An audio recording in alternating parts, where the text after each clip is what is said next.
اعوذ باللہ من الشیطان الرجیم بسم اللہ الرحمن الرحیم رب اشرح لی صدری ویسر لی امری واحلل عقدۃ من لسانی یفقہوا قولی رب زدنی علما اللہم فقہنی فی الدین آمین یا رب العالمین۔ سورہ سبا، اس کا مرکزی موضوع یہ ہے کہ توحید یعنی ایک اللہ تعالیٰ کو ماننا، رسالت یعنی رسول اللہ صلی اللہ علیہ وسلم کو ماننا اور آخرت پر ایمان لانا۔ قرآن کی روشنی میں اسلام کو قبول کر لو، اس میں یہ پیغام دیا گیا ہے، اور ناشکری نہ کرو اور متکبر قیادت کی یعنی تکبر والے لیڈروں کی پیروی نہ کرو۔ پھر اس میں اللہ کے رسول صلی اللہ علیہ وسلم پر مشرکین مکہ نے مجنون ہونے کا، ساحر ہونے کے الزامات لگائے تھے۔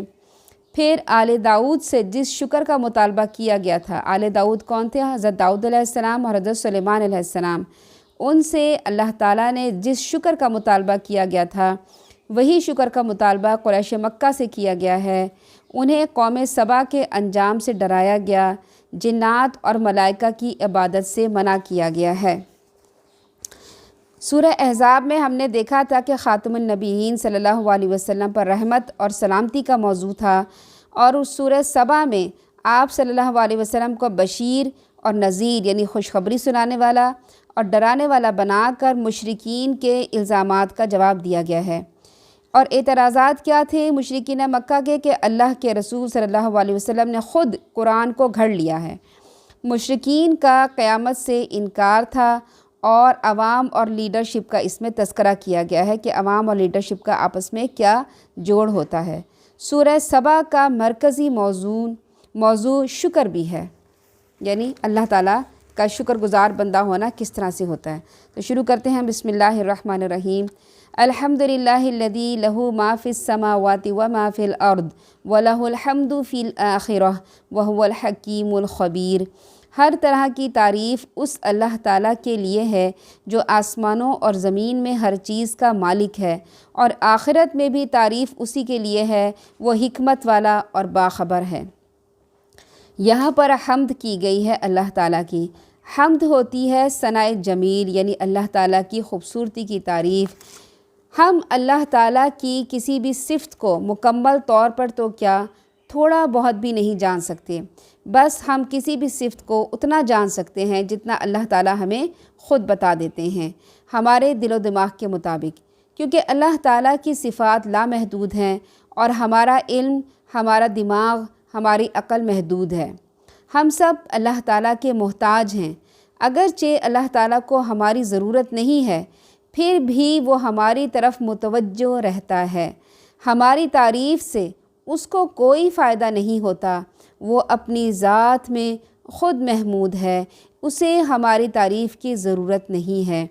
وہ اپنی ذات کی تعریف خود کرتا ہے، کیونکہ وہ اپنے آپ کو خود ہی جانتا ہے، ہم نہیں جان سکتے۔ جس آیت میں حمد کا ذکر آئے اس پر اس چیز پہ غور کرنا چاہیے کہ اس میں کس بات پر حمد آئی ہے، کون سے کام پر اللہ تعالیٰ کی حمد کی گئی ہے۔ اللہ تعالیٰ جو دے اس پر بھی حمد کریں، جو نہ دے اس پر بھی حمد کریں۔ کوئی مخلوق اللہ تعالیٰ کی حکومت سے نکل نہیں سکتی، کوئی یہ نہیں کہہ سکتا کہ اسے اللہ نے نہیں بنایا، اس لیے اس چیز کا وجود ہونا ہی اصل میں اللہ تعالیٰ کی تعریف ہے۔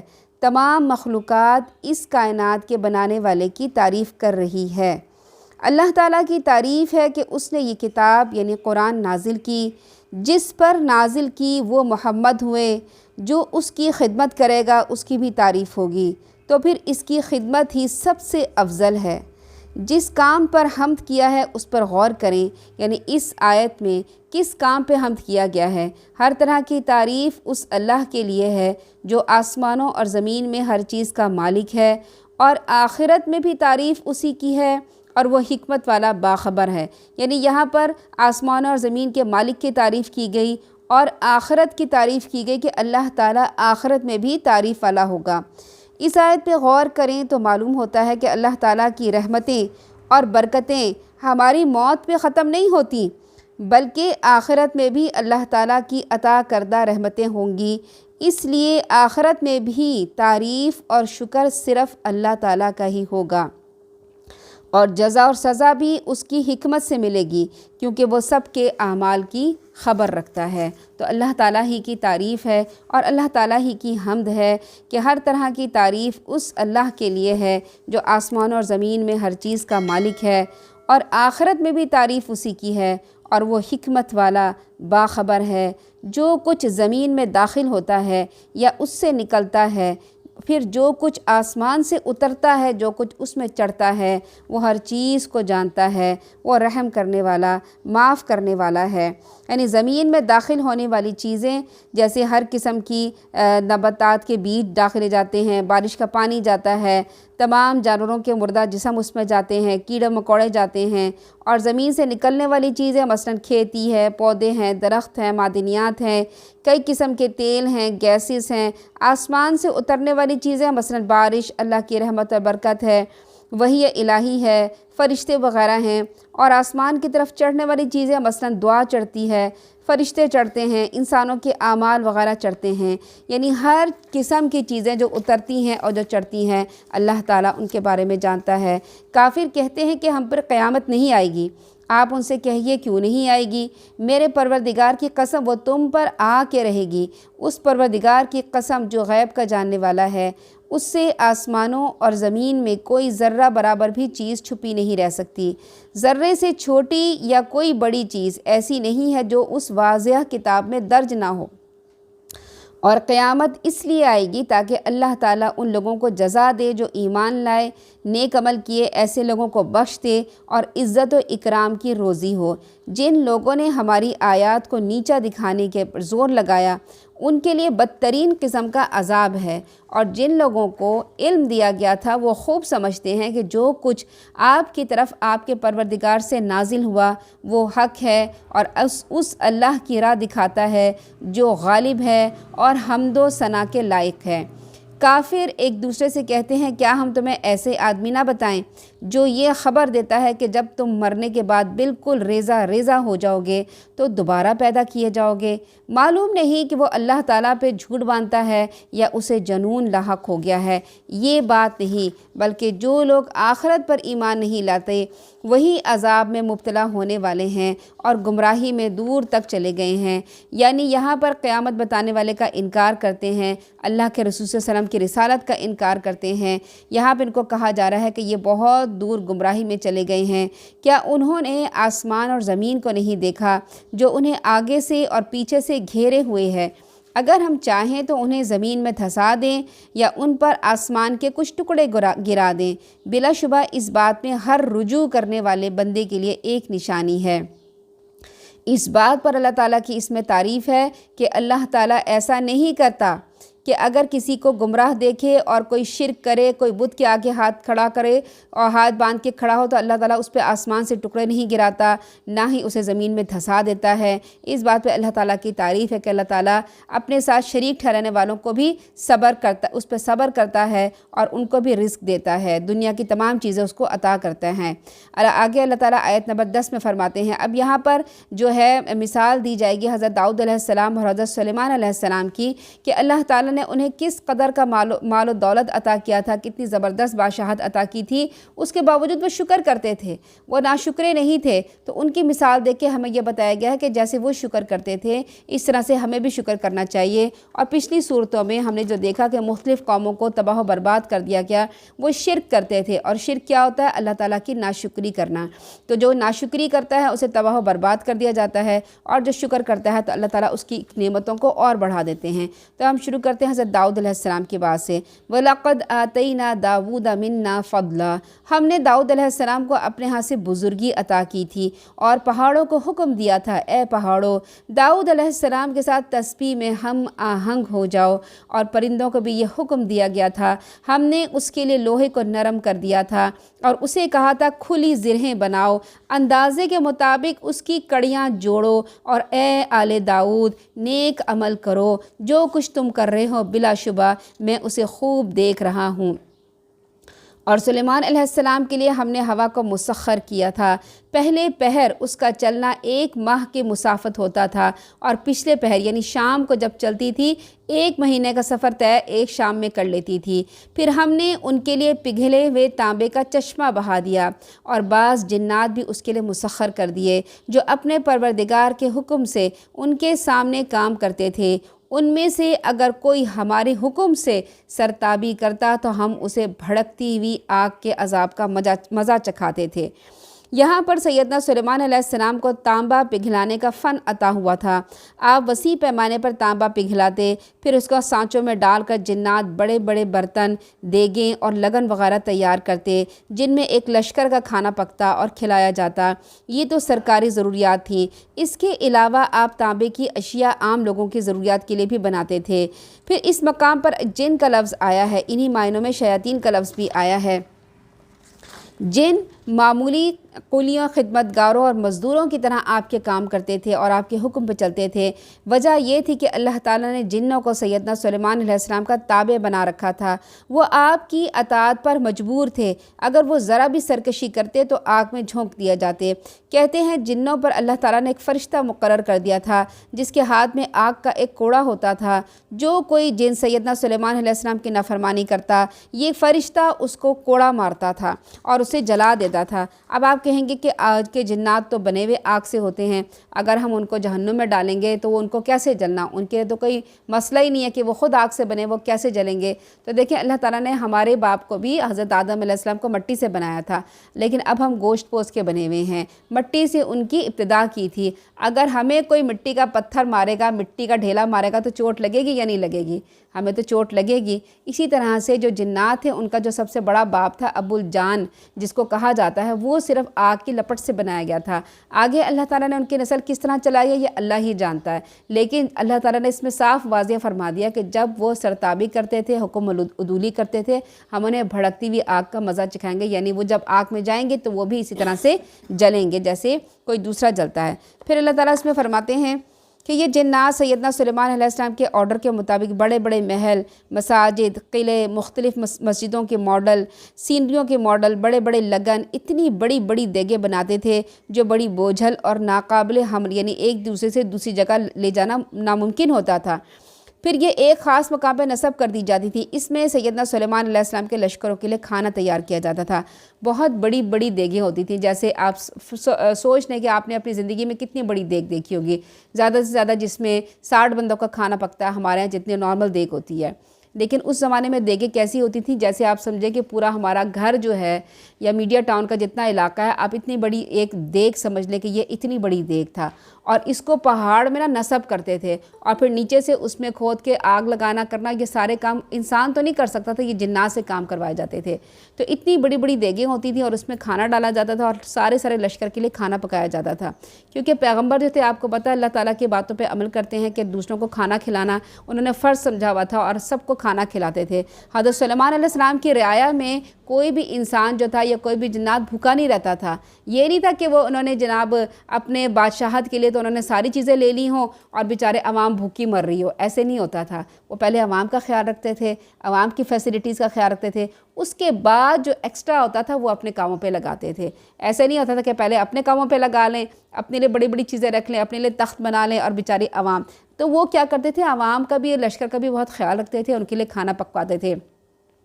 اگر آپ لوگوں نے دیکھنی ہو تو انڈیا میں جو ایک وہ ہے اجمیر شریف، جو ان کیا ہے، جو مزار سا ایک بنا ہوا ہے، وہاں پر دیگ اس طرح سے بنائی ہوئی ہے، جیسے آپ سمجھے اتنا بڑا کمرہ ہے، اتنی بڑی دیگ انہوں نے بنائی ہوئی ہے، اور اس کے نیچے آگ جلاتے ہیں، لکڑیاں جلاتے ہیں، اور بڑے بڑے ان کے اسی طرح سے چمچ ہوتے ہیں چلانے والے، اور وہ دیگ والے میں جب تیار ہو جاتی ہے اس میں کیا کرتے ہیں کہ اس کے لیے کیا انہوں نے منت مانی ہوتی ہے کہ جو بھی آئے گا وہ اپنی منت مان کے اس میں جو بھی چیزیں ڈالے گا، پیسے ڈالے گا، زیور ڈالے گا، کھانا ڈالے گا، وہ دیگ بھرتی جاتی ہے پورا سال میں جتنا دیگ بھر جاتی ہے، پھر ان پیسوں سے جو ہے وہ اس کی دیگ پکائی جاتی ہے اور اس میں من اور ٹنوں میں کھانا ڈالا جاتا ہے۔ اس کے بعد اس کو نکالنے کے لیے یہ کیا جاتا ہے کہ اس کے اندر سیڑھی لگائی جاتی ہے۔ سیڑھی لگانے کے بعد لوگ جو ہوتے ہیں نا مخصوص قسم کے کپڑے پہن کے آتے ہیں اور مخصوص قسم کے کپڑے پہن کے وہ کھانا نکال کے سارے شہر میں بانٹتے ہیں اور اس کا تبرک، خیر وہ تو شرک ہوتا ہے نا وہ اس طرح سے۔ لیکن اگر آپ نے دیگ دیکھنی ہو کہ حضرت سلیمان علیہ السلام کے ہاں کتنے بڑی بڑی دیگیں ہوتی تھیں، ایک ذرا سا تصور اس دیگ کو دیکھنے سے مل جاتا ہے کہ اتنی بڑی دیگ ہوتی ہے وہاں پر۔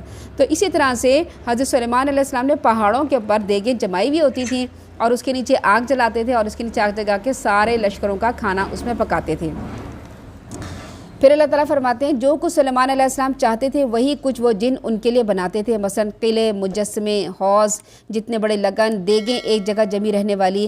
اے آل داؤد شکر کے طور پر عمل کرو، یعنی اس میں کہا جا رہا ہے کہ اے آل داؤد، یعنی حضرت سلیمان علیہ السلام کو آل داؤد کہا گیا ہے کہ شکر کے طور پر، یعنی اس طرح سے عمل کرو کہ اللہ تعالیٰ کا شکر بھی ساتھ ساتھ کرتے رہو، اور میرے بندوں میں سے کم ہی شکر گزار ہوتے ہیں۔ پھر جب ہم نے سلیمان علیہ السلام پر موت کا فیصلہ کر دیا تو جنوں کو گھن کے کیڑے کے سوا کسی چیز نے سلیمان علیہ السلام کی موت کا پتہ نہیں بتایا جو ان کی لاٹھی کو کھائے جا رہا تھا۔ جب وہ گر پڑا تو جنوں پر واضح ہو گیا اگر وہ غیب جانتے ہوتے تو ایسے ذلت کے عذاب میں نہ پڑے رہتے۔ قوم سبا یہاں تک بات کیا کی ہے کہ یہ جنات جو تھے بہت زیادہ کام کرتے تھے، اور اللہ تعالیٰ نے حضرت سلیمان علیہ السلام کو فرمایا ہے کہ ایسے عمل کرو جو شکر گزار بندے کیا کرتے تھے۔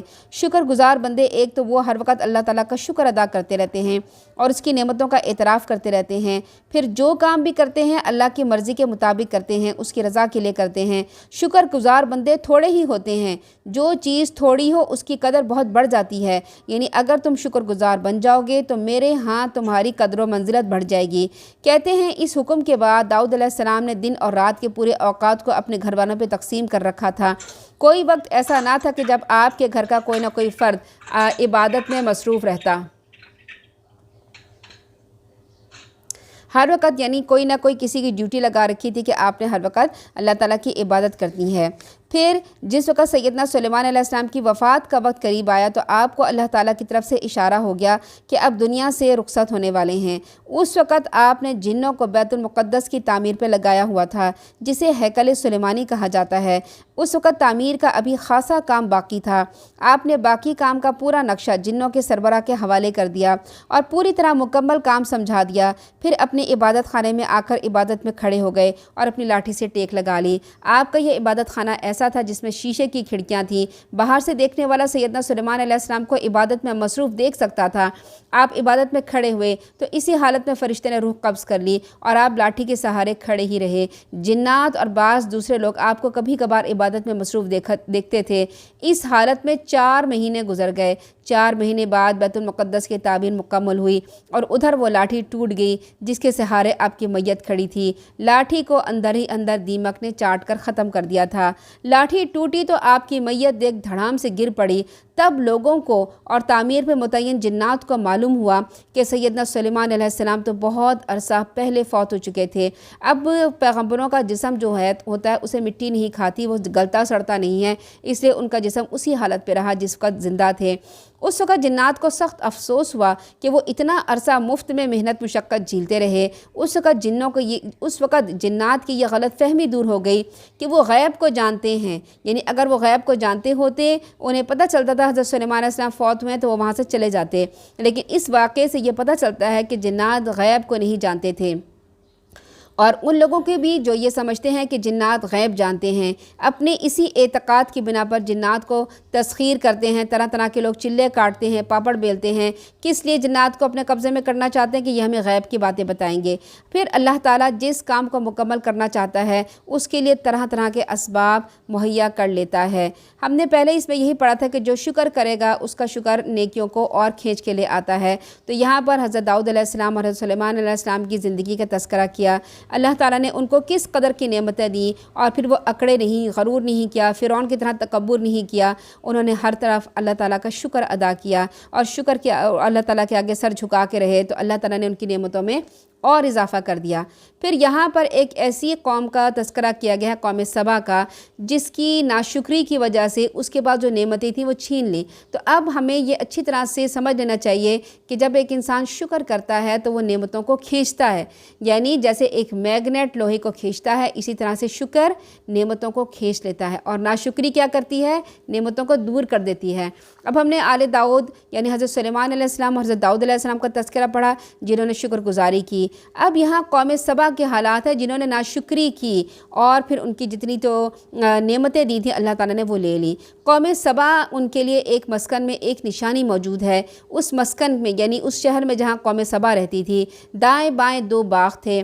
ہم نے انہیں کہا تھا کہ اپنے پروردگار کا دیا ہوا رزق کھاؤ اور اس کا شکر ادا کرو، پاکیزہ اور ستھرا شہر ہے اور معاف فرمانے والا پروردگار ہے۔ قوم سبا کا وضاحت کیجیے گا، عذاب المہین جو لکھا گیا نا، اس ذلت کے عذاب میں مبتلا نہ رہتے۔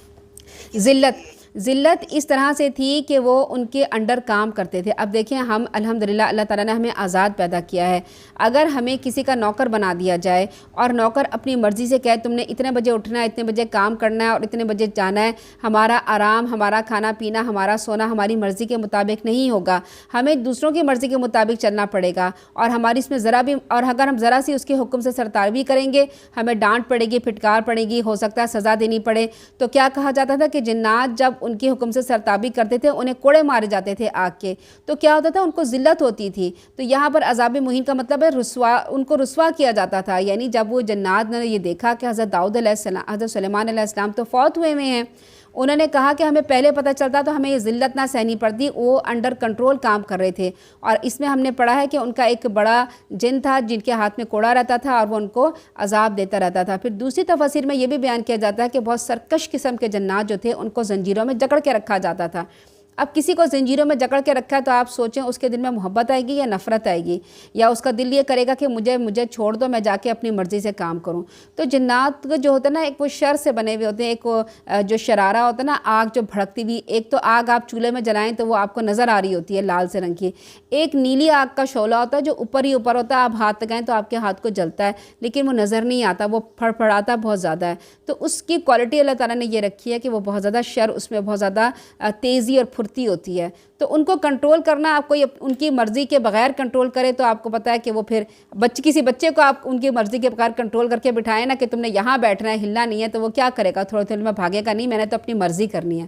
تو جنات کو ان کی مرضی کے خلاف ان سے کام لیے جاتے تھے، حضرت سلیمان علیہ السلام کے کنٹرول میں دیے ہوئے تھے، تو انہیں یہ ذلت لگتی تھی کہ ہم کسی کے انڈر جا کے کام کریں، تو ذلت کے عذاب میں نہ پڑے رہتے۔ یہاں پہ عذاب المہین کی بات کی گئی ہے، ٹھیک ہے جی۔ پھر قوم سبا کے حالات یہاں پہ بیان کیے گئے ہیں کہ قوم سبا کا علاقہ عرب کا جنوبی مغربی علاقہ تھا، یہی علاقہ آج کل یمن کا علاقہ کہلاتا ہے۔ سبا دراصل ایک شخص کا نام تھا جس کے 10 بیٹے تھے، بعد میں یہی 10 قبیلے بن گئے، انہی میں سے 4 بیٹے اپنے خاندان سمیت شام کی طرف منتقل ہو گئے۔ ان لوگوں کا آبپاشی کا نظام بہت زبردست تھا، اس علاقے میں 2 طرف پہاڑی سلسلے تھے، جگہ جگہ ان لوگوں نے بارش کا پانی روکنے اور ذخیرہ کرنے کے لیے بند بنا کے رکھے، ڈیم بنا کے رکھے تھے۔ ان کا دارالخلافہ معارب تھا، دارالخلافہ کیپٹل کا نام کیا تھا؟ معارب۔ سب سے اعلیٰ اور بڑا عظیم الشان بند بھی اسی جگہ تعمیر کیا گیا تھا جو سد معارب کے نام سے مشہور تھا۔ ان کے علاقے کے دونوں طرف کے پہاڑوں کے دامن میں باغات کا سینکڑوں میلوں میں پھیلا ہوا سلسلہ موجود تھا، اور انسان کو یوں معلوم ہوتا تھا کہ جس جگہ وہ کھڑا ہے اس کے دونوں طرف باغات ہی باغات ہیں۔ بارشوں کے لحاظ سے یہ علاقہ کچھ اتنا سرخیز نہیں تھا، مگر ان لوگوں نے نظام آبپاشی کی عمدگی کی وجہ سے ملک کے اندر 300 مربع میل کا علاقہ جنت نظیر بنا دیا تھا، جس میں مختلف قسم کے پھلوں کے درخت تھے جن کی خوشبو سے یہ پوری سرزمین معطر بن گئی تھی، اور کھیتی بھی خوب پیدا ہوتی تھی۔ اندرون ملک دار چینی اور کھجور کے نہایت بلند و بالا درختوں کے جنگل تھے، ان سے میٹھی میٹھی خوشبو تمام فضا کو خوشبودار بنا دیتی تھی۔ جب ہوا چلتی تھی تو اس خوشبو سے سب لوگ لطف اندوز ہوتے تھے۔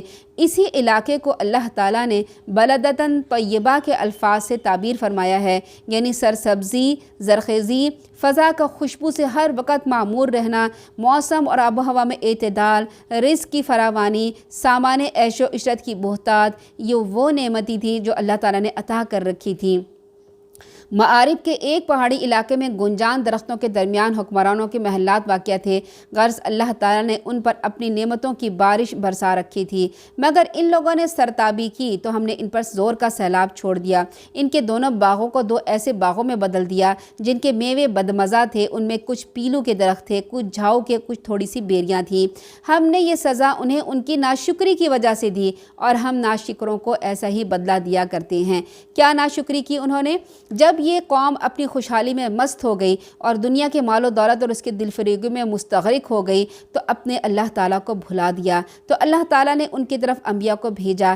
کہتے ہیں باری باری کئی ان کے بار ان کے پاس 13 کے قریب انبیاء علیہ السلام آئے، لیکن ہر بدمست قوم کی طرح انہوں نے بھی یہی سمجھا کہ ان کے اس معاشی ترقی اور زرعی ترقی کا اصل سبب تو ہمارا نظام آبپاشی یا ہماری اپنی ذہانت اور محنت ہے، اس میں اللہ تعالیٰ کے انعامات کا کیا دخل۔ انہوں نے انبیاء علیہ السلام کی دعوت کو چھوڑ دیا، رد کر دیا۔ اللہ تعالیٰ نے انہیں سنبھلنے کے لیے کافی مہلت دی، لیکن انہوں نے اس سے کوئی فائدہ نہیں اٹھایا، تو آخر ان پر اللہ تعالیٰ کی گرفت کا وقت آ گیا۔ ان کا سب سے بڑا اور عالی شان ڈیم معارب تھا، جس میں بہت سے لوہے کے دروازے لگے ہوئے تھے جنہیں بوقت ضرورت اٹھا لیا جاتا اور پانی چھوڑ دیا جاتا تھا۔ ان دروازوں کا دوسرا بڑا فائدہ یہ تھا کہ وہ جس طرح چاہتے پانی کا رخ موڑ لیتے تھے اور نہروں کے ذریعے قابل کاشت زمین کو سیراب کر لیتے۔ اسی بند میں نیچے کی طرف سے رخنے پڑنے شروع ہو گئے، اوپر سے اللہ تعالیٰ نے زوردار بارش برسا دی۔ پانی اس قدر وافر مقدار میں آ کے جمع ہوا جس نے اس بند کو توڑ پھوڑ دیا۔ اس کی پانی میں اتنی فراوانی اور بہاؤ میں اتنی شدت تھی جس سے باقی بند خود بخود ٹوٹتے چلے گئے۔ سارا قابل کاشت علاقہ زیر آب آ گیا، جس سے فصلیں، کھیتیاں سب کچھ گل سڑ کے تباہ و برباد ہو گیا۔ جب کچھ مدت بعد زمین خشک ہوئی تو پورے آبپاشی کے نظام کی تباہی کے باعث اس سرزمین میں کوئی چیز بھی بارآور ثابت نہیں ہو سکتی تھی۔ اب وہی سرزمین جو سونا اگلا کرتی تھی، اس پر جھاڑ جھنکاڑ، خاردار پودے، تھوہر کے درخت اور اسی طرح کی دوسری چیزیں خود بخود پیدا ہو گئیں جنہیں اکھاڑے بغیر نئی فصل کا تصور بھی نہیں کیا جا سکتا تھا۔ یہ خاصا محنت طلب کام تھا۔ بسم اللہ الرحمن الرحیم۔ اب وہاں پر یہ خاصا محنت طلب کام تھا کہ آگے جا کر اگر کوئی کھانے کی چیز وہاں اگی تو وہاں چند بیریوں کے درخت تھے جن سے وہ کسی حد تک اپنا پیٹ بھر سکتے تھے۔ یہ تھا ان کی زرعی ترقی کا حشر جس پر وہ اس قدر پھولے ہوئے تھے۔ بلکہ جو قوم بھی، یعنی یہ سزا کچھ خاص قوم سبا کے لیے نہ تھی، بلکہ جو قوم بھی اللہ تعالیٰ کی نعمتوں سے فائدہ اٹھانے کے بعد اپنے محسن حقیقی کو بھول جاتی ہے اور اس کا شکر ادا کرنے کے بعد سرتابی کی راہ اختیار کرتی ہے، اللہ تعالیٰ کی یہی سنت ہے کہ وہ اس قوم کو ایسے ہی انجام سے دوچار کر دیتا ہے۔ یہ ہے ناشکروں کا انجام۔ اور داؤد علیہ السلام اور سلیمان علیہ السلام شکر گزار بندے تھے۔ اللہ تعالیٰ نے ایک شکر گزار بندے کی بھی بارے میں بتایا اور ناشکر لوگوں کے بارے میں بھی بتایا۔ پھر اللہ تعالیٰ فرماتے ہیں ہم نے ان کی بستی اور اس بستی کے درمیان جس میں ہم نے برکت رکھی تھی، کھلے راستے پر کئی بستیاں آباد کر دی تھیں، ان میں چلنے کی منزلیں مقرر کر دی تھیں، ان میں رات دن بلا خوف و خطر امن سے سفر کرو۔ یعنی جو سبا کا جو علاقہ تھا، انہوں نے ایک ناشکری اور کی تھی۔ وہ کیا تھی کہ ان کے جو شہر تھے وہ آپس میں ملے ہوئے تھے، اور جہاں مسافروں کو کھانا پانی مل سکتا تھا، ایک بستی پر انسان پہنچ جائے تو اگلی بستی سامنے نظر آنے لگتی تھی۔ اور اس شاہراہ کی خوبی یہ تھی کہ کوئی شخص جس وقت بھی آرام کرنا چاہتا تو وہ کر سکتا تھا۔ آرام کرنے کے لیے اگلی منزل اس کے قریب ہی ہوتی تھی۔ پھر چونکہ اس شاہراہ میں بکثرت آمد و رفت رہتی تھی، اس لیے لوٹ مار کا بھی خطرہ اتنا زیادہ نہیں ہوتا تھا جتنا عرب کے دوسرے علاقوں میں تھا۔ اس لحاظ سے ان کا یہ تجارتی سفر دوسرے علاقوں کی نسبت بہت آسان تھا اور پرامن بھی تھا۔ جب انسان مال و دولت کے نشے میں مست ہو جاتا ہے، ہر طرف سے اسے آسودگی اور آسانیاں آنے لگتی ہیں، تو بعض دفعہ وہ اسی مستی میں اپنی انہونی باتیں بکنے لگتا ہے کہ جو لوگ سفر سے متعلق ایسے اور ایسے مشکلات بیان کرتے تھے، یعنی جن لوگوں کے سفر میں بہت مشکلات ہوتی تھی، وہ کہتے تھے کہ ہمیں کھانے پینے کو کچھ نہیں ملا، یا ہم فلاں مقام پہ جا کے راستہ بھول گئے، ہمیں کوئی آدم ذات نظر نہیں آیا جس سے کوئی راستہ ہی پوچھتے تھے۔ چنانچہ یہ لوگ آرزو کرنے لگے کہ ہمارا بھی کوئی سفر ایسا ہونا چاہیے۔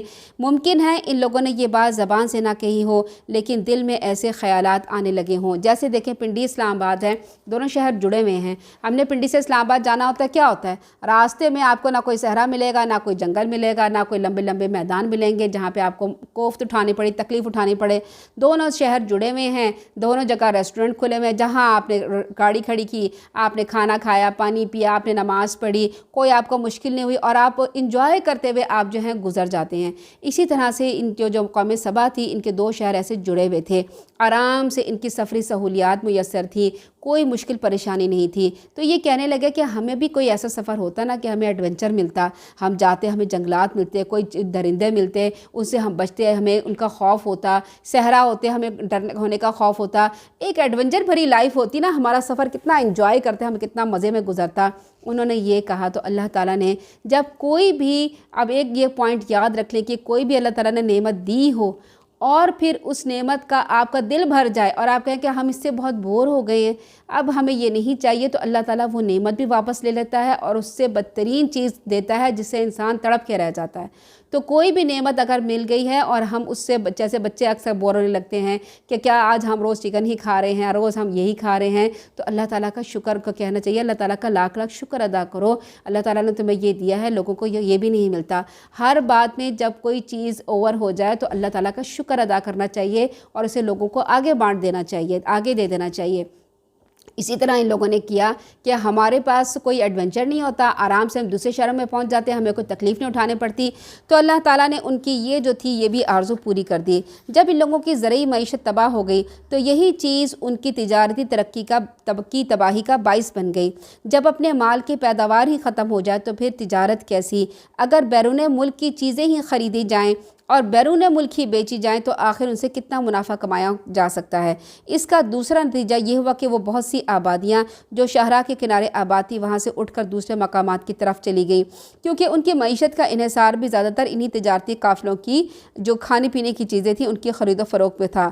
اس طرح سبا کی تمام نئی آبادیاں تباہ و برباد ہو کے رہ گئیں۔ یعنی جس طرح سے ہم پنڈی اسلام آباد جاتے ہیں، دوسرے شہر جاتے ہیں، لاہور جاتے ہیں، تو کیا ہوتا ہے راستے میں اسٹیشن آتے ہیں، ٹھہرتے ہیں، کھانے پینے کی چیزیں آتی ہیں، کاروبار ہوتا ہے، سب کچھ ہوتا ہے، لیکن کیا ہوتا ہے کہ اگر یہاں سے کاروبار ہی ختم ہو جائے، اگر جو کراچی سے ہماری چیزیں آتی ہیں، کھانے پینے کی چیزیں، ٹرک کو آنا بند کر دیا جائے، ٹرانسپورٹ ختم کر دیا جائے، یہاں پہ کوئی نہ ہے، تو کیا ہوگا؟ کوئی انڈسٹری نہیں لگے گی، کوئی ریسٹورنٹ نہیں ہوں گے، کہیں گے ہمیں چیزیں نہیں مل رہی ہیں تو ہم کہاں سے آگے یہاں پہ ریسٹورنٹ کھولیں؟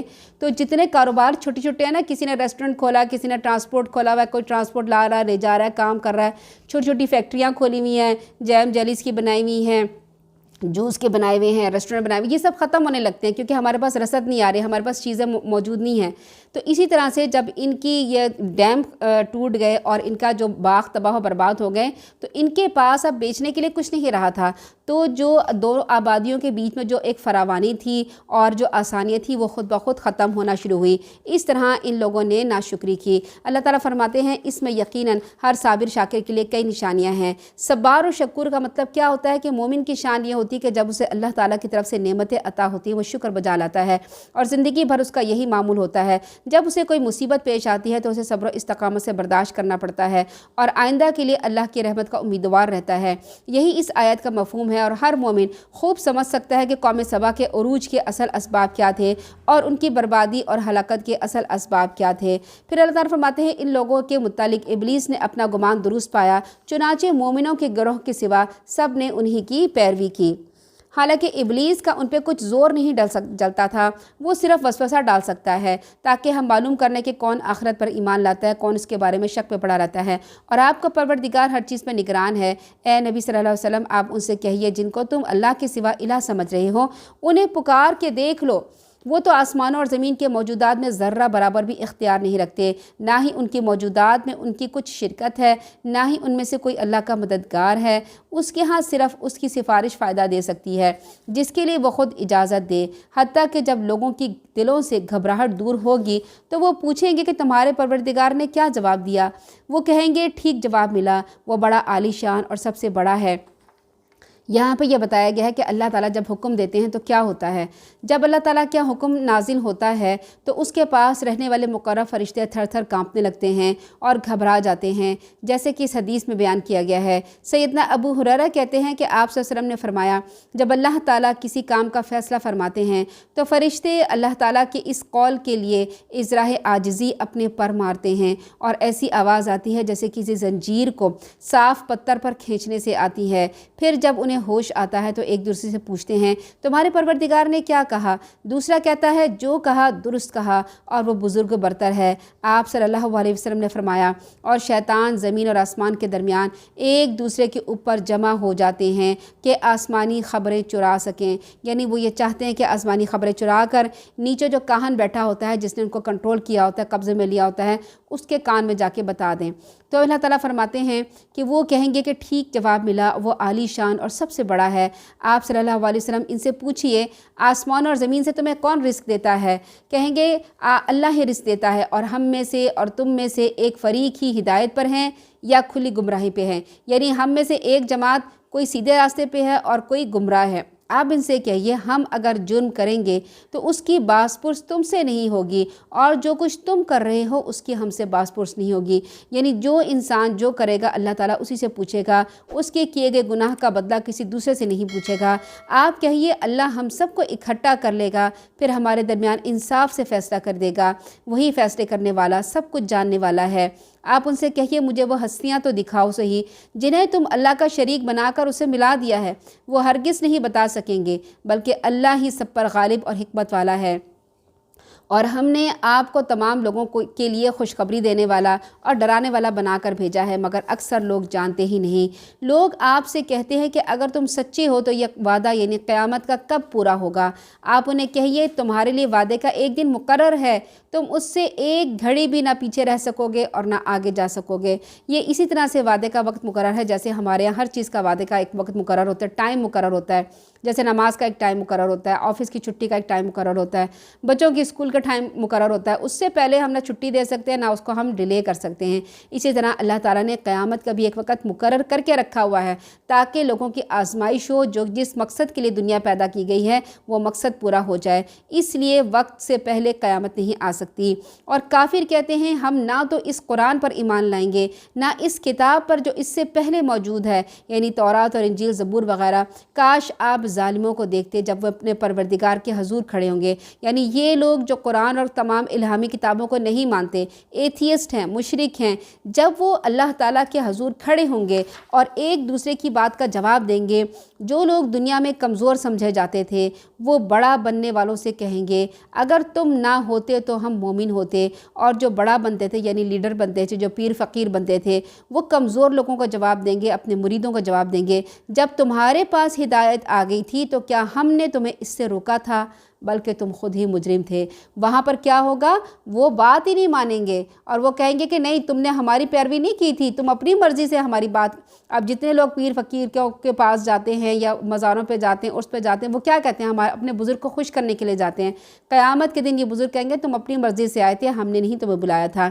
جو کمزور سمجھے جاتے تھے یعنی جو مرید، جو بڑا بننے والوں یعنی لیڈر سے کہیں گے بات یوں نہیں تھی، بلکہ یہ تمہارے شب و روز کی چالیں تھیں، جب تم ہمیں حکم دیتے تھے ہم اللہ کا انکار کریں اور اس کے شریک بنائیں، پھر جب وہ عذاب دیکھیں گے تو اپنی ندامت کو چھپائیں گے، ہم ان کافروں کی گردنوں میں توق ڈال دیں گے، انہیں ایسا ہی بدلہ دیا جائے گا جیسے وہ کام کیا کرتے تھے۔ ہم نے جس بستی میں بھی کوئی رسول بھیجا تو اس کے کھاتے پیتے لوگوں نے اسے یہی کہا جو پیغام تم لے کر آئے ہو ہم اس کو انکار کرتے ہیں۔ کیوں؟ جو کھاتے پیتے لوگ ہوتے تھے، امیر لوگ ہوتے تھے، وہ کیوں انکار کرتے تھے؟ وہ کہتے تھے اللہ تو ہم پر مہربان ہے، تم پر مہربان نہیں ہے۔ اللہ نے ہمیں کوٹھیاں دی، کاریں دی، مال و دولت ڈھیروں دیا، اولاد عطا کی، وہ ہم سے خوش ہے، تبھی تو اس نے ہمیں نعمتوں سے نوازا ہے۔ اور جس آخرت سے تم ہمیں ڈرا رہے ہو اگر وہ ہوئی بھی تو آخر کیا وجہ ہے کہ اللہ آج ہم پہ مہربان ہے تو کل ہم پہ مہربان نہ ہو، یعنی کل بھی وہ ہم پہ مہربان ہوگا، تم ہمیں خواہ مخواہ عذاب سے ڈرا رہے ہو۔ آپ صلی اللہ علیہ وسلم ان سے کہیے رزق تو میرا پروردگار جس کے لیے چاہتا ہے کشادہ کر دیتا ہے، جس کے لیے چاہتا ہے کم کر دیتا ہے، لیکن اکثر لوگ یہ بات جانتے نہیں۔ کیونکہ دیکھیں اگر سب کو اللہ تعالیٰ برابر کا رزق دے دیتا، سب کے ایک جیسے مکانات ہوتے ہیں، سب کی ایک جیسی گاڑیاں ہوتی ہیں، سب کے ایک جیسے گھر ہوتے ہیں، سب کے ایک جیسے بچے ہوتے ہیں، سب کے ایک جیسا سب کچھ اسٹیٹس ایک ہوتا، تو ایک انسان دوسرے انسان کے کام کیسے آ سکتا تھا؟ کسی کا اگر اس کو پہننے کے لیے جوتا چاہیے تو کوئی فیکٹری میں کوئی جوتا بنائے گا ورکر تو اس کو ملے گا نا۔ کپڑے سینے ہیں، کپڑے ہم لے کے چلیں بازار سے خرید کے اگر ٹیلر کو دیتے ہیں، لیکن کپڑے کہیں بنیں گے تو ہم خریدیں گے نا، اور کھانے پینے کی چیزیں کہیں پروسیس ہوں گی تو ہم لیں گے نا۔ تو اللہ تعالیٰ نے یہ جو اونچ نیچ بنائی ہے کہ اس لیے بنائی ہے کہ سب لوگ ایک دوسرے کے کام کمائیں اور اس طرح سے دنیا کا سسٹم چلیں۔ آپ صلی اللہ علیہ وسلم فرماتے ہیں ان سے کہیے کہ رزق تو میرا پروردگار جس کے لیے چاہتا ہے کشادہ کرتا ہے، جس کے لیے چاہتا ہے تنگ کر دیتا ہے، لیکن اکثر لوگ یہ بات جانتے نہیں ہیں۔ تمہارے مالوں میں، تمہاری اولادوں میں ایسی چیزیں نہیں ہیں بلکہ کہ جن سے تم ہمارے یہاں مقرب بن سکو، یعنی تمہارے مال اور اولادوں سے زیادہ ہونے اس کا مطلب یہ نہیں ہے کہ اللہ تعالیٰ کے تم قریب ہو، اللہ تعالیٰ تم سے محبت کرتے ہیں، مگر جو شخص ایمان لائے گا، نیک عمل کرے گا، وہ مقرب بن سکتا ہے، وہ اللہ تعالیٰ کے قریب ہو سکتا ہے۔ اور جو لوگ ہماری آیتوں کو نیچا دکھانے میں زور صرف کر رہے ہیں انہیں عذاب میں حاضر کیا جائے گا۔ آپ ان سے کہیے کہ میرا پروردگار اپنے بندوں میں سے جس کے لیے چاہتا ہے رزق فراخ کر دیتا ہے، جس کے لیے چاہتا ہے کم کر دیتا ہے۔ جو کچھ تم خرچ کرتے ہو وہی اس کی جگہ تمہیں اور دے دیتا ہے، وہی سب سے بہتر رازق ہے۔ جس دن اللہ تعالیٰ تمام انسانوں کو جمع کرے گا پھر فرشتوں سے پوچھے گا کیا یہ لوگ تمہاری عبادت کیا کرتے تھے، یعنی جو لوگ فرشتوں کے بت بنا کے کھڑے ہو جاتے ہیں، اور جو کچھ تم خرچ کرتے ہو تو وہی اس کی جگہ تمہیں اور دے دیتا ہے، وہی ہے سب سے بہتر رازق۔ جس دن اللہ تعالیٰ تمام انسانوں کو جمع کرے گا پھر فرشتوں سے پوچھے گا کیا یہ لوگ تمہاری ہی عبادت کیا کرتے تھے؟ وہ کہیں گے تو پاک ہے، ہمارا سرپرست تو ہے، نہ کہ یہ مشرک، بلکہ یہ لوگ تو جنوں کو پوچھتے تھے اور ان میں اکثر انہی پر ایمان رکھتے تھے۔ اس وقت ہم کہیں گے آج تم میں سے کوئی بھی دوسرے کے نفع و نقصان کا کچھ اختیار نہیں رکھتا، اور ظالموں سے ہم کہیں گے کہ اس آگ کا مزہ چکھو جسے تم جھٹلایا کرتے تھے۔ جب ان پر ہماری واضح آیات پڑھی جاتی ہیں تو کہتے ہیں یہ آدمی تو ایسا ہے جو یہ چاہتا ہے کہ تمہیں تمہارے ان معبودوں سے روک دیں جنہیں تمہارے آباء و اجداد پوجا کرتے تھے۔ نیز وہ کہتے تھے کہ یہ قرآن تو جھوٹ ہی گھڑا ہوا ہے۔ ان کافروں کے پاس جب حق آ گیا تو یہ کہنے لگے یہ تو سری جادو ہے، حالانکہ ہم نے ان کفار مکہ کو نہ تو کوئی کتاب دی تھی جسے وہ پڑھتے ہوں، نہ ہی آپ سے پہلے کوئی ڈرانے والا ان کے پاس بھیجا تھا۔ اس کلام الہی کو یا قرآن کریم کو کفار مکہ کا جادو کہنا اس لحاظ سے تھا کہ قرآن کی جادو اثر تاثیر سے وہ خود خائف رہتے تھے۔ انہوں نے مسلمانوں پر یہ پابندی لگا رکھی تھی کہ وہ قرآن بلند آواز سے نہ پڑھا کریں کیونکہ اس طرح ان کی بیوی بچے قرآن سے متاثر ہو جاتے ہیں، حالانکہ وہ خود اس کے تاثیر سے متاثر ہوئے بغیر نہیں رہ سکتے تھے، مگر محض ضد، ہٹ دھرمی اور چند دنیاوی مفادات کی خاطر قرآن اور دعوت قرآن کا انکار کرتے اور مذاق اڑاتے۔ پھر وہ جادو سے یہ مطلب بھی لیتے تھے کہ جو شخص بھی ایمان لے آتا تھا اسے یہ پرواہ نہیں رہتی تھی کہ فلاں شخص میرا باپ ہے یا بھائی ہے یا بیٹا ہے یا میری ماں ہے یا بیٹی وغیرہ وغیرہ۔ اور مشرکین مکہ چونکہ ایسی جدائی ڈالنے والے جادوگروں کی خدمات حاصل کیا کرتے تھے، وہ اس کلام سے بھی یہی سمجھتے تھے کہ جدائی پڑ جاتی تھی، اس لحاظ سے وہ قرآن کو جادو کہہ دیا کرتے تھے۔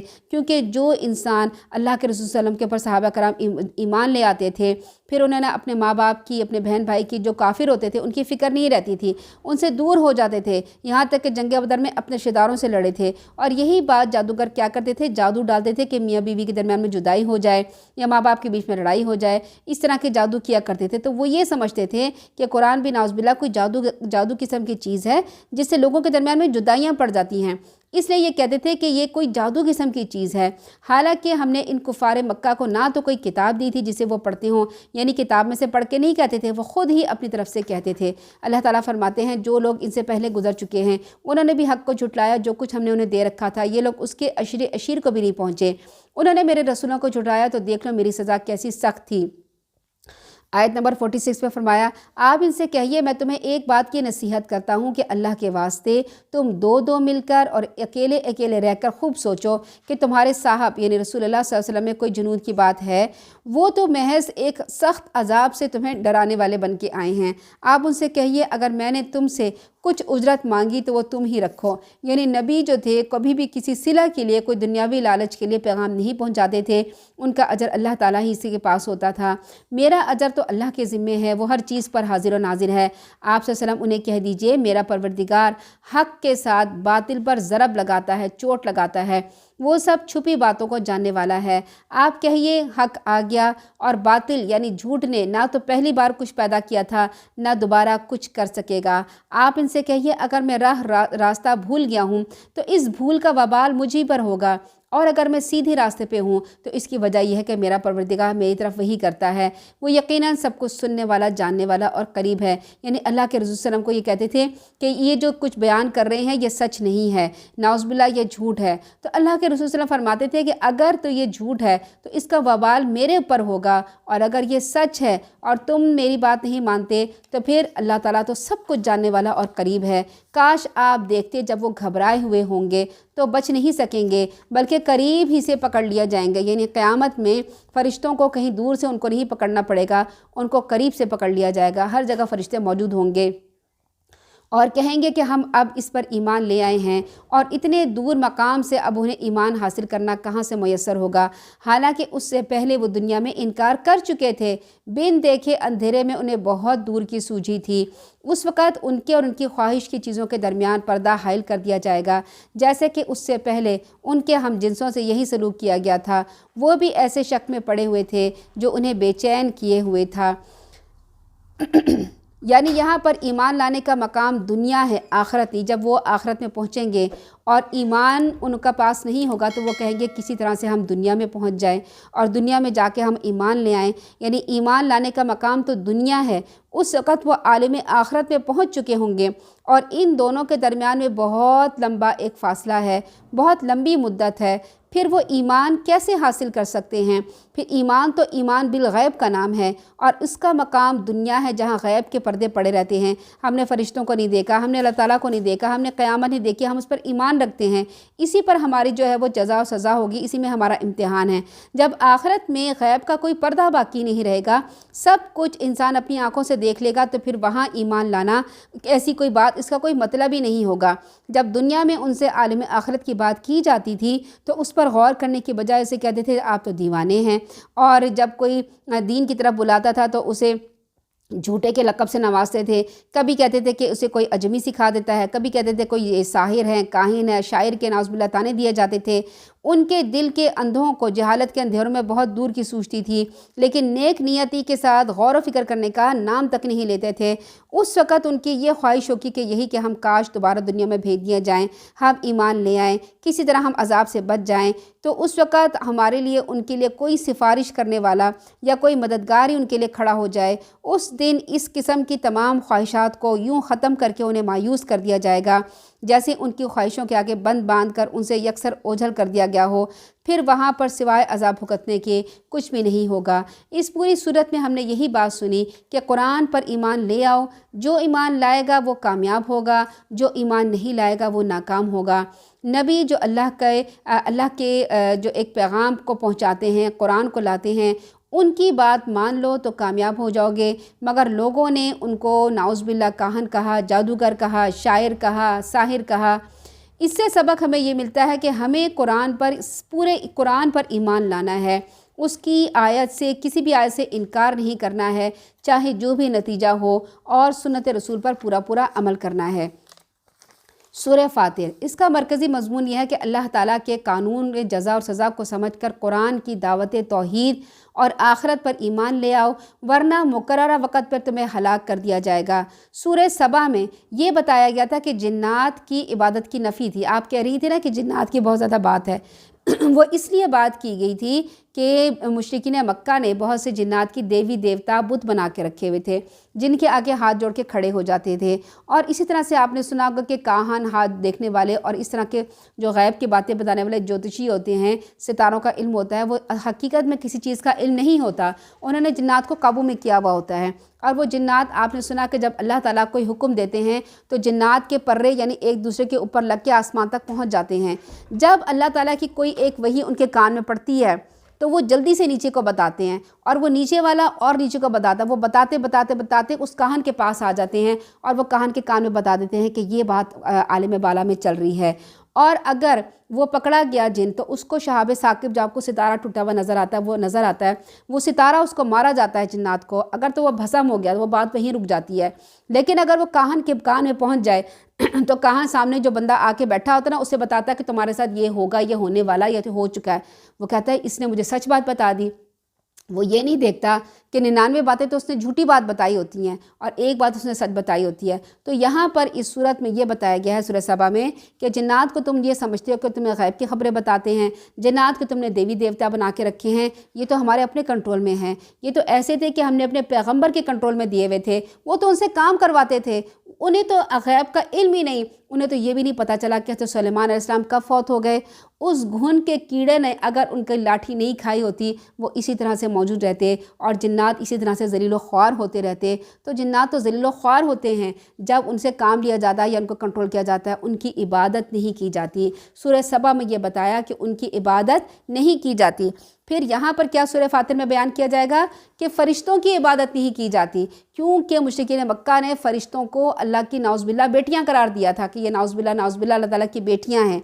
اس صورت میں یہ بیان کیا جائے گا، فرشتوں کی صفات بیان کر کے فرشتے عبادت کے لائق نہیں ہیں۔ پھر دونوں میں سے قریش کے متکبرانہ رویے کی طرف نشاندہی کی گئی ہے۔ سورہ فاتر، بسم اللہ الرحمن الرحیم۔ سب تعریف اس اللہ کے لیے ہے جو آسمان اور زمین کو پیدا کرنے والا ہے، فرشتوں کو پیغمبر بنانے والا ہے، پیغمبر یعنی پیغام رساں بنانے والا ہے، جن کے 2 3 4 بازو ہیں، وہ اپنی مخلوق کی ساخت میں جیسے چاہے اضافہ کرتا ہے کیونکہ وہ ہر چیز پہ قادر ہے۔ فطر کا مطلب ہے کسی چیز کو پیدا کرنا، پھر اس کو تراش خراش کر اسے خوبصورت شکل دے دینا۔ جب قرآن میں یعنی کسی چیز کو پھاڑنے کا، کسی چیز کو شک کرنے کا ذکر آتا ہے، اگر اس سے پہلے فا کا لفظ آ جائے یعنی فطر میں فا لگا ہے، اس کا مطلب ہوتا ہے اس چیز کو پھاڑ کے بنانے والا۔ تو کیا مطلب ہے کہ کسی چیز کو پھاڑ کے بنانا، پھر اس کو تراش خراش کر کے اسے خوبصورت شکل بنا دینا۔ گویا اللہ تعالیٰ نے آسمان اور زمین یا کائنات کو صرف پیدا ہی نہیں کیا بلکہ اسے تراش خراش کر بہترین صورت بنایا۔ فرشتوں کے ذمے کئی قسم کے کام ہیں، جن میں سے ایک کام پیغام رسانی کا بھی ہے۔ فرشتوں کے پر کیسے ہوتے ہیں یہ تو اللہ ہی بہتر جانتا ہے۔ ہمارے ذہن میں تو یہی بات آتی ہے کہ پرندوں کے پروں کی طرح پر ہوں گے جو فضا میں اڑنے کے لیے اللہ تعالیٰ نے پرندوں کو عطا کیے ہیں۔ اس سے یہ بات بھی سمجھ میں آتی ہے جس فرشتوں کو جتنی تیزی کے ساتھ کوئی ڈیوٹی دی جاتی ہے اسی قدر اسے پر زیادہ عطا کیے جاتے ہیں۔ کم سے کم 2 پر ہوتے ہیں، پھر کسی فرشتے کے 3 ہوتے ہیں، کسی کے 4 بھی ہوتے ہیں۔ پھر فرشتے دراصل اللہ تعالیٰ کے خادم اور فرمانبردار بندے ہوتے ہیں، وہ وہی کام کرتے ہیں جس کا اللہ تعالیٰ انہیں حکم دیتا ہے اور اتنا ہی کرتے ہیں جتنا انہیں حکم ہوتا ہے۔ وہ اپنے ارادے اور اختیار سے نہ اللہ کے حکم میں کمی بیشی کرتے ہیں نہ اس سے آگے بڑھ سکتے ہیں۔ گویا اس آیت میں تمام مشرکوں کی اس نظریے کی تردید ہو گئی ہے کہ جو انہیں یعنی فرشتوں کو ایک با اختیار سمجھتے تھے اور یہ سمجھتے تھے کہ نعوذ باللہ اللہ تعالیٰ کے اختیار و تصرف میں ان کا کوئی شریک ہے، اس وجہ سے ان کی پرستش کرتے تھے۔ بعض فرشتوں کے پر 4 سے بھی زیادہ ہو سکتے ہیں۔ عبداللہ بن مسعود فرماتے ہیں میں نے رسول اللہ صلی اللہ علیہ وسلم کو فرماتے ہوئے سنا، انہوں نے فرمایا کہ میں نے ایک دفعہ جبرائیل علیہ السلام کو ان کی اصلی صورت میں دیکھا تھا، ان کے 600 پر تھے اور مشرق و مغرب کی پوری فضا اس سے بھری ہوئی تھی۔ حضرت جبرائیل علیہ السلام اللہ تعالیٰ نے جتنی مخلوقات پیدا کی ہیں ان میں سب سے بڑے اور سب سے خوبصورت ہیں۔ ایک اور حدیث میں آتا ہے کہ جب ان کے پر وہ کھڑے ہوتے ہیں اور جب پر پھڑپھڑا رہے ہوتے ہیں تو ان کے پروں سے موتی، یاقوت اور زمرد وغیرہ جھڑ رہے ہوتے ہیں اور وہ اتنا خوبصورت منظر ہوتا ہے کہ انسان اس کو دیکھتا رہ جائے، لیکن جن لوگوں نے پیغمبر نے دیکھا وہی اس کے بارے میں بیان کر سکتے ہیں۔ تو یہاں پہ یہ بیان کیا گیا ہے کہ حضرت جبرائیل علیہ السلام اتنے بڑے اور ان کے پر 600 پر تھے اور پوری مشرق و مغرب کی پوری فضا اس سے بھری ہوئی دکھائی دے رہی تھی۔ پھر اللہ تعالیٰ فرماتے ہیں اگر اللہ تعالیٰ لوگوں کے لیے اپنی رحمت کا دروازہ کھول دے تو اسے کوئی بند کرنے والا نہیں، اور جسے وہ بند کر دے تو اس کے بعد اسے کھولنے والا کوئی نہیں، وہ سب پر غالب اور حکمت والا ہے۔ تو ہمیں اللہ تعالیٰ سے ہی اس کی رحمت کی امید کرنی چاہیے، اللہ تعالیٰ سے اس کا رحم مانگنا چاہیے، کیونکہ اللہ تعالیٰ نے اس میں صاف کہہ دیا کہ اگر میں بند کر دوں دروازہ اسے کوئی نہیں کھول سکتا۔ لوگ کیا کہتے ہیں، او جی ہماری بندش ہو گئی ہے، ہمارے یہاں کسی بچے کی شادی نہیں ہو رہی۔ بندش کس چیز کی؟ جب اللہ تعالیٰ چاہے گا کام ہوگا، جب اللہ تعالیٰ نہیں چاہے گا کام نہیں ہوگا۔ تو اللہ تعالیٰ نے جس کے لیے رحمت کے دروازے کھولے اسے کوئی بند نہیں کر سکتا، اور جس کے لیے دروازے بند کر دے اس کے لیے کوئی کھول نہیں سکتا۔ لوگوں اپنے آپ پر اللہ کے احسانات کو یاد کرو، کیا اللہ کے سوا کوئی خالق ہے؟ جو تمہیں آسمان اور زمین سے رزق دیا کرتا ہے، اس کے سوا کوئی الہ نہیں، پھر تم کہاں سے دھوکہ کھا جاتے ہو؟ اے نبی، اگر ان لوگوں نے آپ صلی اللہ علیہ وسلم کو جھٹلا دیا ہے تو آپ سے پہلے بھی رسولوں کو جھٹلایا جا چکا ہے۔ یہ سارے کام لوٹائے تو اللہ ہی کی طرف جائیں گے، اور لوگوں اللہ کا وعدہ سچا ہے، لہٰذا تمہیں دنیا کی زندگی دھوکے میں نہ ڈال دے، اور نہ ہی اللہ کے بارے میں وہ دھوکہ باز یعنی شیطان تمہیں دھوکہ دے۔ شیطان یقیناً تمہارا کھلا ہوا دشمن ہے، اسے دشمن ہی سمجھو، یعنی اللہ تعالیٰ نے ہمیں کہا ہے اسے دشمن سمجھو، اسے دوست نہ بناؤ۔ وہ تو اپنے پیروکاروں کو صرف اس لیے بلاتا ہے کہ وہ دوزخی بن جائیں۔ جو لوگ کافر ہوئے انہیں سخت عذاب ہوگا۔ اب ہم کہیں گے ہم تو دشمن ہی سمجھتے ہیں، اللہ تعالیٰ کا وہ نافرمان ہے تو ہمارا بھی نافرمان ہے، ہم تو ہر کام سے پہلے اعوذ باللہ من الشیطان الرجیم اس لیے پڑھتے ہیں کہ ہم اللہ تعالیٰ کی پناہ میں آتے ہیں، اس سے دور بھاگتے ہیں۔ لیکن اگر ہم اپنی حقیقی زندگی میں دیکھیں تو کیا ہم نے اپنے شیطان کو دشمن بنا رکھا ہے؟ حقیقی زندگی میں دیکھیں اور اپنے ماحول کو دیکھیں تو ایسا معلوم ہوتا ہے کہ شیطان کو ہم نے دوست بنا رکھا ہے۔ بے حیائی اور فحاشی میں ہر کوئی آگے بڑھ رہا ہے، ہمارا ماحول میں اتنی بے حیائی اور فحاشی پھیل گئی ہے، ہر برے کام کو اچھا کہا جاتا ہے، بے پردگی کو بہت اچھا خیال کیا جاتا ہے، پھر نہ نماز پڑھی جاتی ہے نہ قرآن پڑھا جاتا ہے، اور ایسے کام کیے جاتے ہیں جن سے شیطان خوش ہوتا ہے، اللہ تعالیٰ ناراض ہوتے ہیں، سود لیا جاتا ہے، جھوٹ بولا جاتا ہے، امانت میں خیانت کی جاتی ہے، چغلخوری کی جاتی ہے، کاروبار میں جو ہے وہ دھوکہ دیا جاتا ہے۔ تو یہ کیا ہے؟ یہ شیطان کو دشمن نہیں بلکہ شیطان کو دوست بنایا ہوا ہے۔ اللہ تعالیٰ فرماتے ہیں شیطان تو دوزخی بن کے دوزخوں کو دوزخ کی طرف بلاتا ہے۔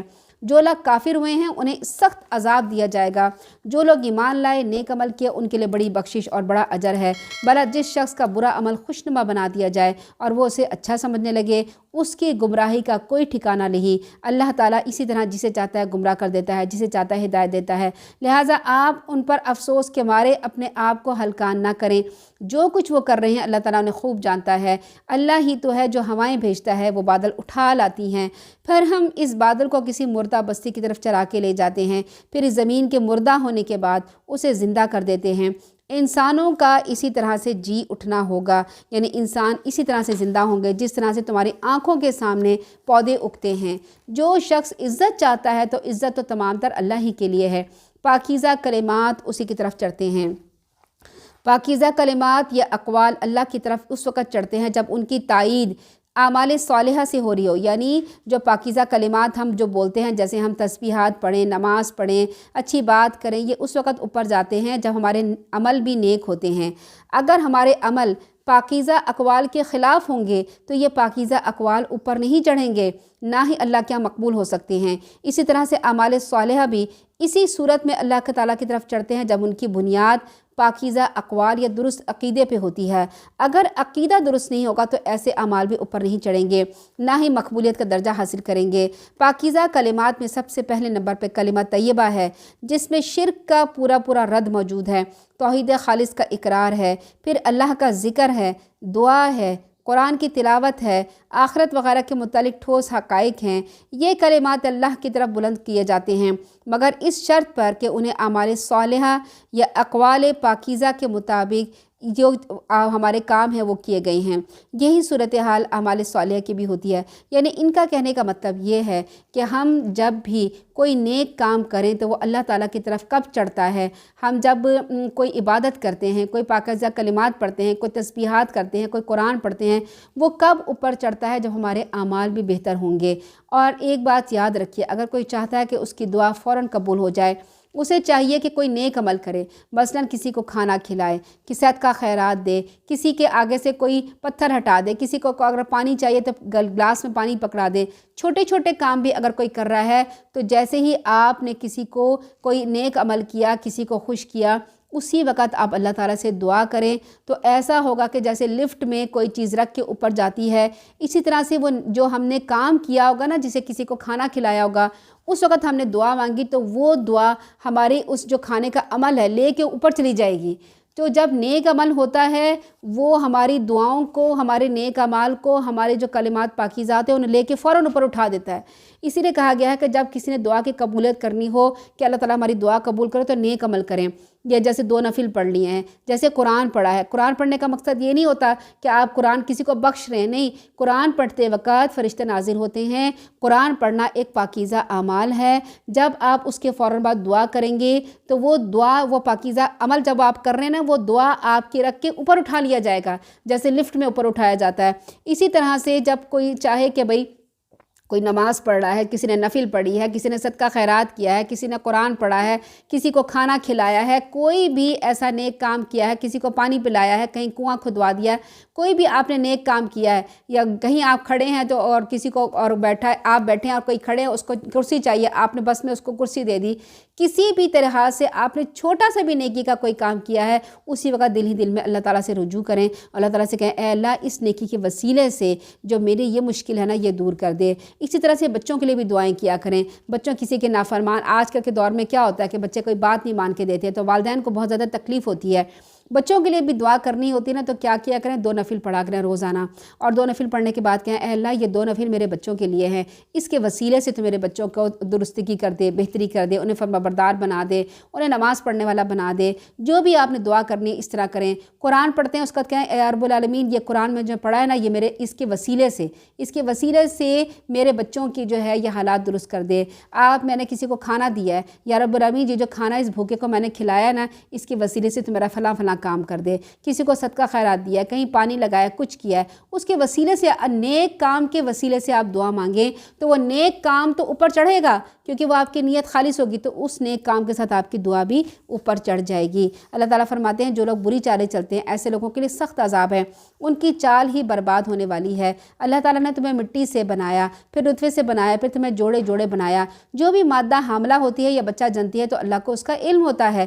کوئی بڑی عمر والا جو عمر دیا جائے گا یا اس کی عمر کم کی جائے گا تو یہ سب کچھ کتاب اللہ میں درج ہے۔ اللہ تعالیٰ کے لیے یہ بات بہت آسان ہے۔ اس صورت میں آپ دیکھیں گے بہت سی جو اپوزٹ تھنگ ہے، یعنی متضاد چیزیں ہیں، وہ بار بار آتی ہیں۔ جیسے یہاں پر آپ دیکھیں کہ زمین اور آسمان کی بات کی جاتی ہے، پھر یہاں پہ بات کی جاتی ہے کہ اس میں نیک اعمال کی بات کی جاتی ہے، بد اعمال کی بات کی جاتی ہے، مردہ زمین کی بات کی جاتی ہے، زندہ زمین کی بات کی جاتی ہے۔ پھر یہاں پر کیا بات کی جاتی ہے، سمندروں کی بات کی جائے گی آگے، کہ 2 طرح کے سمندر ایک جیسے نہیں ہوتے، جس کے ایک کا پانی میٹھا ہے، پیاس بجھانے والا، پینے میں خوشگوار، دوسرا کھاری ہے، چھاتی جلانے والا، دونوں سے تم تازہ گوشت حاصل کرتے ہو، زیور بھی نکالتے ہو جو تم پہنتے ہو۔ اسی سمندر میں تم دیکھتے ہو کشتیاں پانی کو چیرتی ہوئی پھاڑتی ہوئی چل دی جا رہی ہیں، تاکہ تمہیں ایسے سفر میں تم اللہ تعالیٰ کا فضل تراش کرو۔ یہاں پہ پھر 2 اپوزٹ چیزیں، یعنی میٹھا پانی اور کھاری پانی کا ذکر آیا، اور پھر اس کا شکر ادا کرو۔ وہ رات کو دن کو، دن کو رات میں تبدیل کر دیتا ہے۔ پھر رات اور دن اپوزٹ چیزوں کا ذکر آیا۔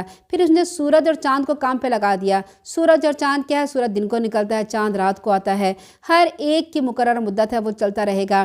یہ ہے اللہ تعالیٰ کی شان جو تمہارے پروردگار ہے، اسی کے بادشاہی ہے۔ انہیں تم چھوڑ کر تم پکارتے ہو، وہ تو ایک ذرے کے بھی اختیار نہیں رکھتے۔ یہاں پر اللہ تعالیٰ نے مختلف اپوزٹ چیزوں کا بیان کر کے فرمایا کہ یہ جو اپوزٹ چیزیں ہیں یہ بنانے والا بھی میں ہوں، یعنی دن ہوتا ہے، دن کو بھی اللہ تعالیٰ نکالتا ہے، دن میں ہم تمام کام کرتے ہیں۔ اللہ تعالیٰ ہمارا ایک ہے، اللہ تعالیٰ ہمارا خالق ہے، وہی ہمارا مالک ہے۔ تو ایک الہ ہے تو وہ کیا کرتا ہے، جب دن بناتا ہے، سورج بناتا ہے تو کیا ہوتا ہے، ہم اس میں کام کرتے ہیں، کام کرنے کے بعد ہمارا جسم تھک جاتا ہے۔ اب اگر اللہ ہمارا الہ نہیں ہوتا، کوئی دوسرا بھی الہ ہوتا تو وہ کیا کرتا، دوسرا دن ہمارا 24 گھنٹے کی بجائے 72 گھنٹے کا کر دیتا۔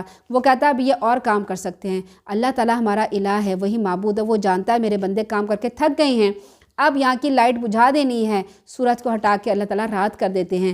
رات میں اللہ تعالیٰ ہمیں تھپک تھپک کے سلا دیتے ہیں، رات بھر میں ہماری باڈی کی ریپیئرنگ ہوتی ہے، ہمارے جسم کی تھکن ختم ہو جاتی ہے، ہم پھر تازہ دم ہو جاتے ہیں۔ اللہ تعالیٰ فرماتے ہیں یہ جو اپوزٹ چیزیں بنائی ہیں نا میں نے، یہ بھی اس لیے بنائی ہیں تمہارے فائدے کے لیے، تاکہ تم ان سے فائدہ حاصل کرو، اور ان سب کا بنانے والا میں ہوں۔ تمہیں نظر دیکھنے میں آتا ہے کہ یہ 2 مختلف چیزیں ہیں، لیکن یہ دونوں مختلف چیزیں تمہارے فائدے کے لیے بنائی ہیں۔ میٹھا پانی بھی تمہارے فائدے کے لیے ہے، کھارا پانی بھی تمہارے فائدے کے لیے ہے۔ میٹھا پانی ہم کھانے پینے میں استعمال کرتے ہیں، ہم گھریلو استعمال کرتے ہیں، جبکہ کھارا پانی جو ہوتا ہے وہ سمندر میں ہوتا ہے۔ اب آپ کہیں گے کھارا پانی کس کام کا؟ کھارا پانی جو ہوتا ہے سمندر میں ہوتا ہے، تو سمندر میں بہت زیادہ سمندر کی مخلوقات ہیں، بہت زیادہ مچھلیاں اور بہت زیادہ مخلوقات ہیں، ہم نہیں جانتے۔ جو زمین پہ رہنے والے جاندار ہیں وہ بہت کم ہے، 25%۔ سمندر میں رہنے والے تقریباً 75% وہاں کے جاندار ہیں۔ اتنی بڑی بڑی مچھلیاں ہوتی ہیں، اتنے بڑے بڑے جانور ہوتے ہیں، جب وہ مر جاتے ہیں نا تو ان کے جسم گل سڑ جاتے ہیں اس سمندر کے کھارے پانی کی وجہ سے۔ اس کی وجہ سے وہ ایسیڈیٹی میں جلدی سے گل کے زمین کی تہہ میں بیٹھ جاتے ہیں، اور جو ان کی بدبو ہوتی ہے وہ باہر نہیں آنے پڑتی۔ اگر تو یہ کام نہیں ہوتا، یہ سسٹم نہیں ہوتا، اگر کھارا پانی نہیں ہوتا، میٹھا پانی ہوتا، وہ ساری باڈیز گل سڑ کر بدبو دے کے ساری دنیا اتنی بدبودار ہو جاتی، رہنا مشکل ہو جاتا۔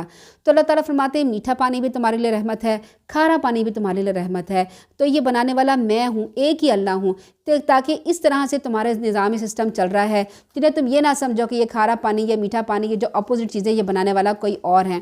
اللہ تعالیٰ فرماتے ہیں اگر تم انہیں پکارو گے تمہاری پکار نہیں سن سکتے، اگر سن بھی لیں تو تمہیں جواب نہیں دے سکتے ہیں تو قیامت کے دن تو وہ تمہارے شرک کا انکار ہی کر دیں گے، اور اللہ خبیر کی طرح کوئی آپ کو صحیح بات کی خبر نہیں دے گا۔ لوگو تم سب اللہ کے محتاج ہو، وہ ہر چیز سے بے نیاز اور حمد کے لائق ہے۔ اگر دیکھیں سب کے سب محتاج ہیں۔ اللہ تعالیٰ فرما رہے ہیں یا ایھا الناس، اللہ تعالیٰ نے یہ نہیں فرمایا یا ایھا الذین آمنوا، اللہ تعالیٰ نے فرمایا یا ایھا الناس، مسلمان اور کافر ایتھیسٹ سب تم انتم الفقراء، تم سب فقیر ہو الی اللہ، اللہ تعالیٰ کے آگے۔ چاہے کوئی پیغمبر ہے، چاہے کوئی اولیاء ہے، چاہے کوئی بادشاہ ہے، وہ سب اللہ کے آگے فقیر ہیں۔ اللہ تعالیٰ آنکھیں دے گا تو ہم دیکھیں گے نا، اللہ تعالیٰ کان دے گا تو ہم سنیں گے، اللہ تعالیٰ ہماری جسم میں آرگن کو کام کرنے کا آرڈر کرے گا تو ہم کریں گے نا۔ اللہ تعالیٰ نے ہمارے دل کو دھڑکنے کے لیے بنایا، اللہ تعالیٰ نے آرڈر کیا ہے تو کر رہے ہیں۔ ہم سب فقیر ہیں، اللہ تعالیٰ غنی ہے، وہ اگر چاہے تو تمہیں لے جائے، کوئی تمہاری جگہ نئی خلقت لے آئے۔ یہ بات اللہ تعالیٰ پر کوئی دشوار نہیں، کوئی بوجھ اٹھانے والا دوسرے کے گناہوں کا بوجھ نہیں اٹھائے گا۔ اگر بوجھ سے زیادہ ہوا کسی شخص کو کسی دوسرے بوجھ اٹھانے والے کو بلائے گا تو بھی اس کے بوجھ کا کچھ بھی حصہ اٹھانے کو تیار نہیں ہوگا، اگرچہ وہ اس کا رشتہ دار ہی ہو۔ دیکھیں ہم کہیں مارکیٹ میں جاتے ہیں، کہیں ہوتے ہیں، تو پھر کیا ہوتا ہے ہمارے ہاتھ میں کوئی تھیلا تو بچہ آ جاتا ہے یا ہسبینڈ آ جاتے ہیں، یہ بھائی کہ لاؤ یہ تھیلا ہمیں پکڑا دو اور تم آرام سے جاؤ۔ تو ہوتا کیا ہے کہ ہم اسے پکڑا دیتے ہیں، اپنا بوجھ اس کے حوالے کر دیتے ہیں۔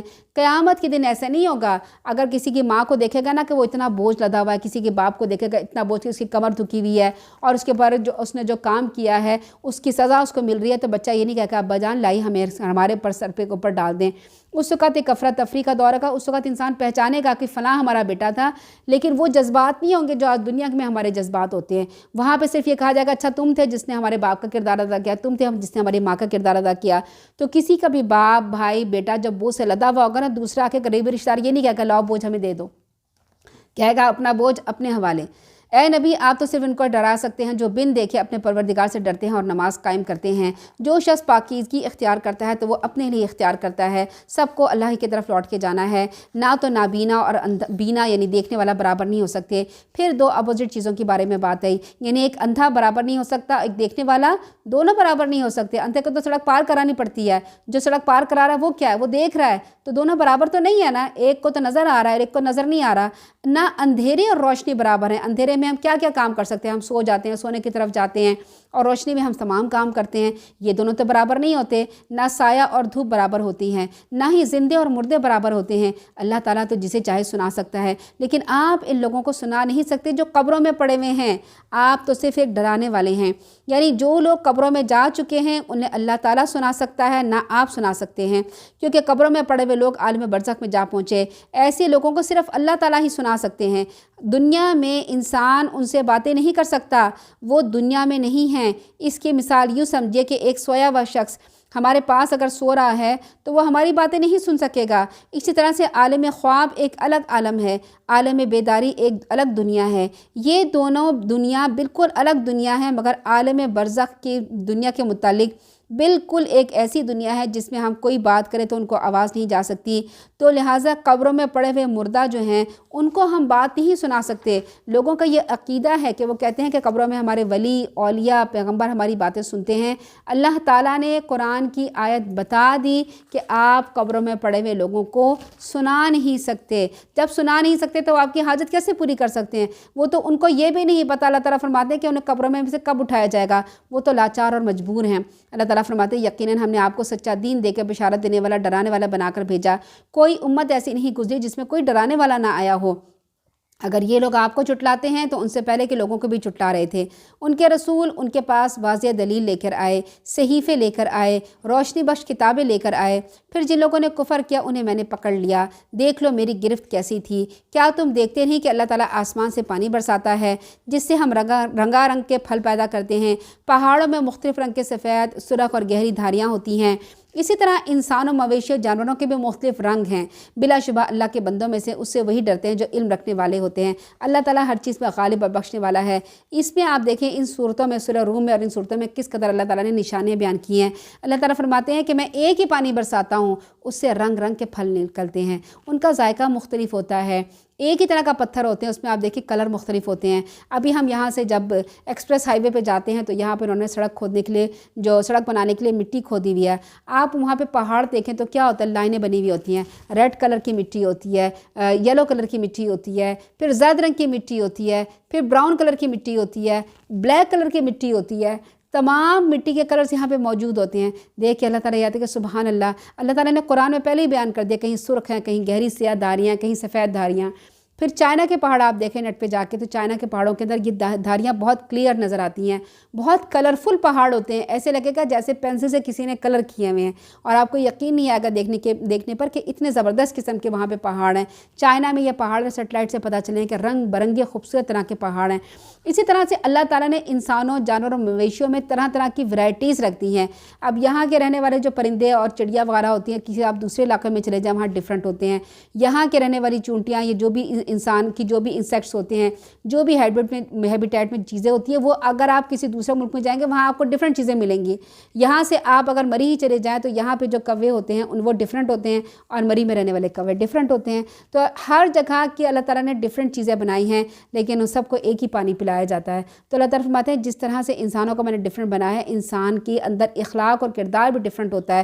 سب کو میں ایک ہی ماحول دیتا ہوں، ایک ہی خوراک دیتا ہوں، سب کچھ دیتا ہوں۔ کچھ انسان تو اللہ تعالیٰ کے فرمانبردار شکر گزار نکلتے ہیں، کچھ اللہ تعالیٰ کے نافرمان نکلتے ہیں۔ اللہ تعالیٰ فرماتا ہے جو لوگ اللہ کی کتاب پڑھتے ہیں، نماز قائم رکھتے ہیں، جو کچھ ہم نے انہیں دے رکھا ہے اس میں سے خفیہ اور علانیہ خرچ کرتے ہیں، وہ ایسی تجارت کے امیدوار ہے جس میں کوئی خسارہ نہیں ہوگا، ان کو کوئی گھاٹا نہیں ہوگا۔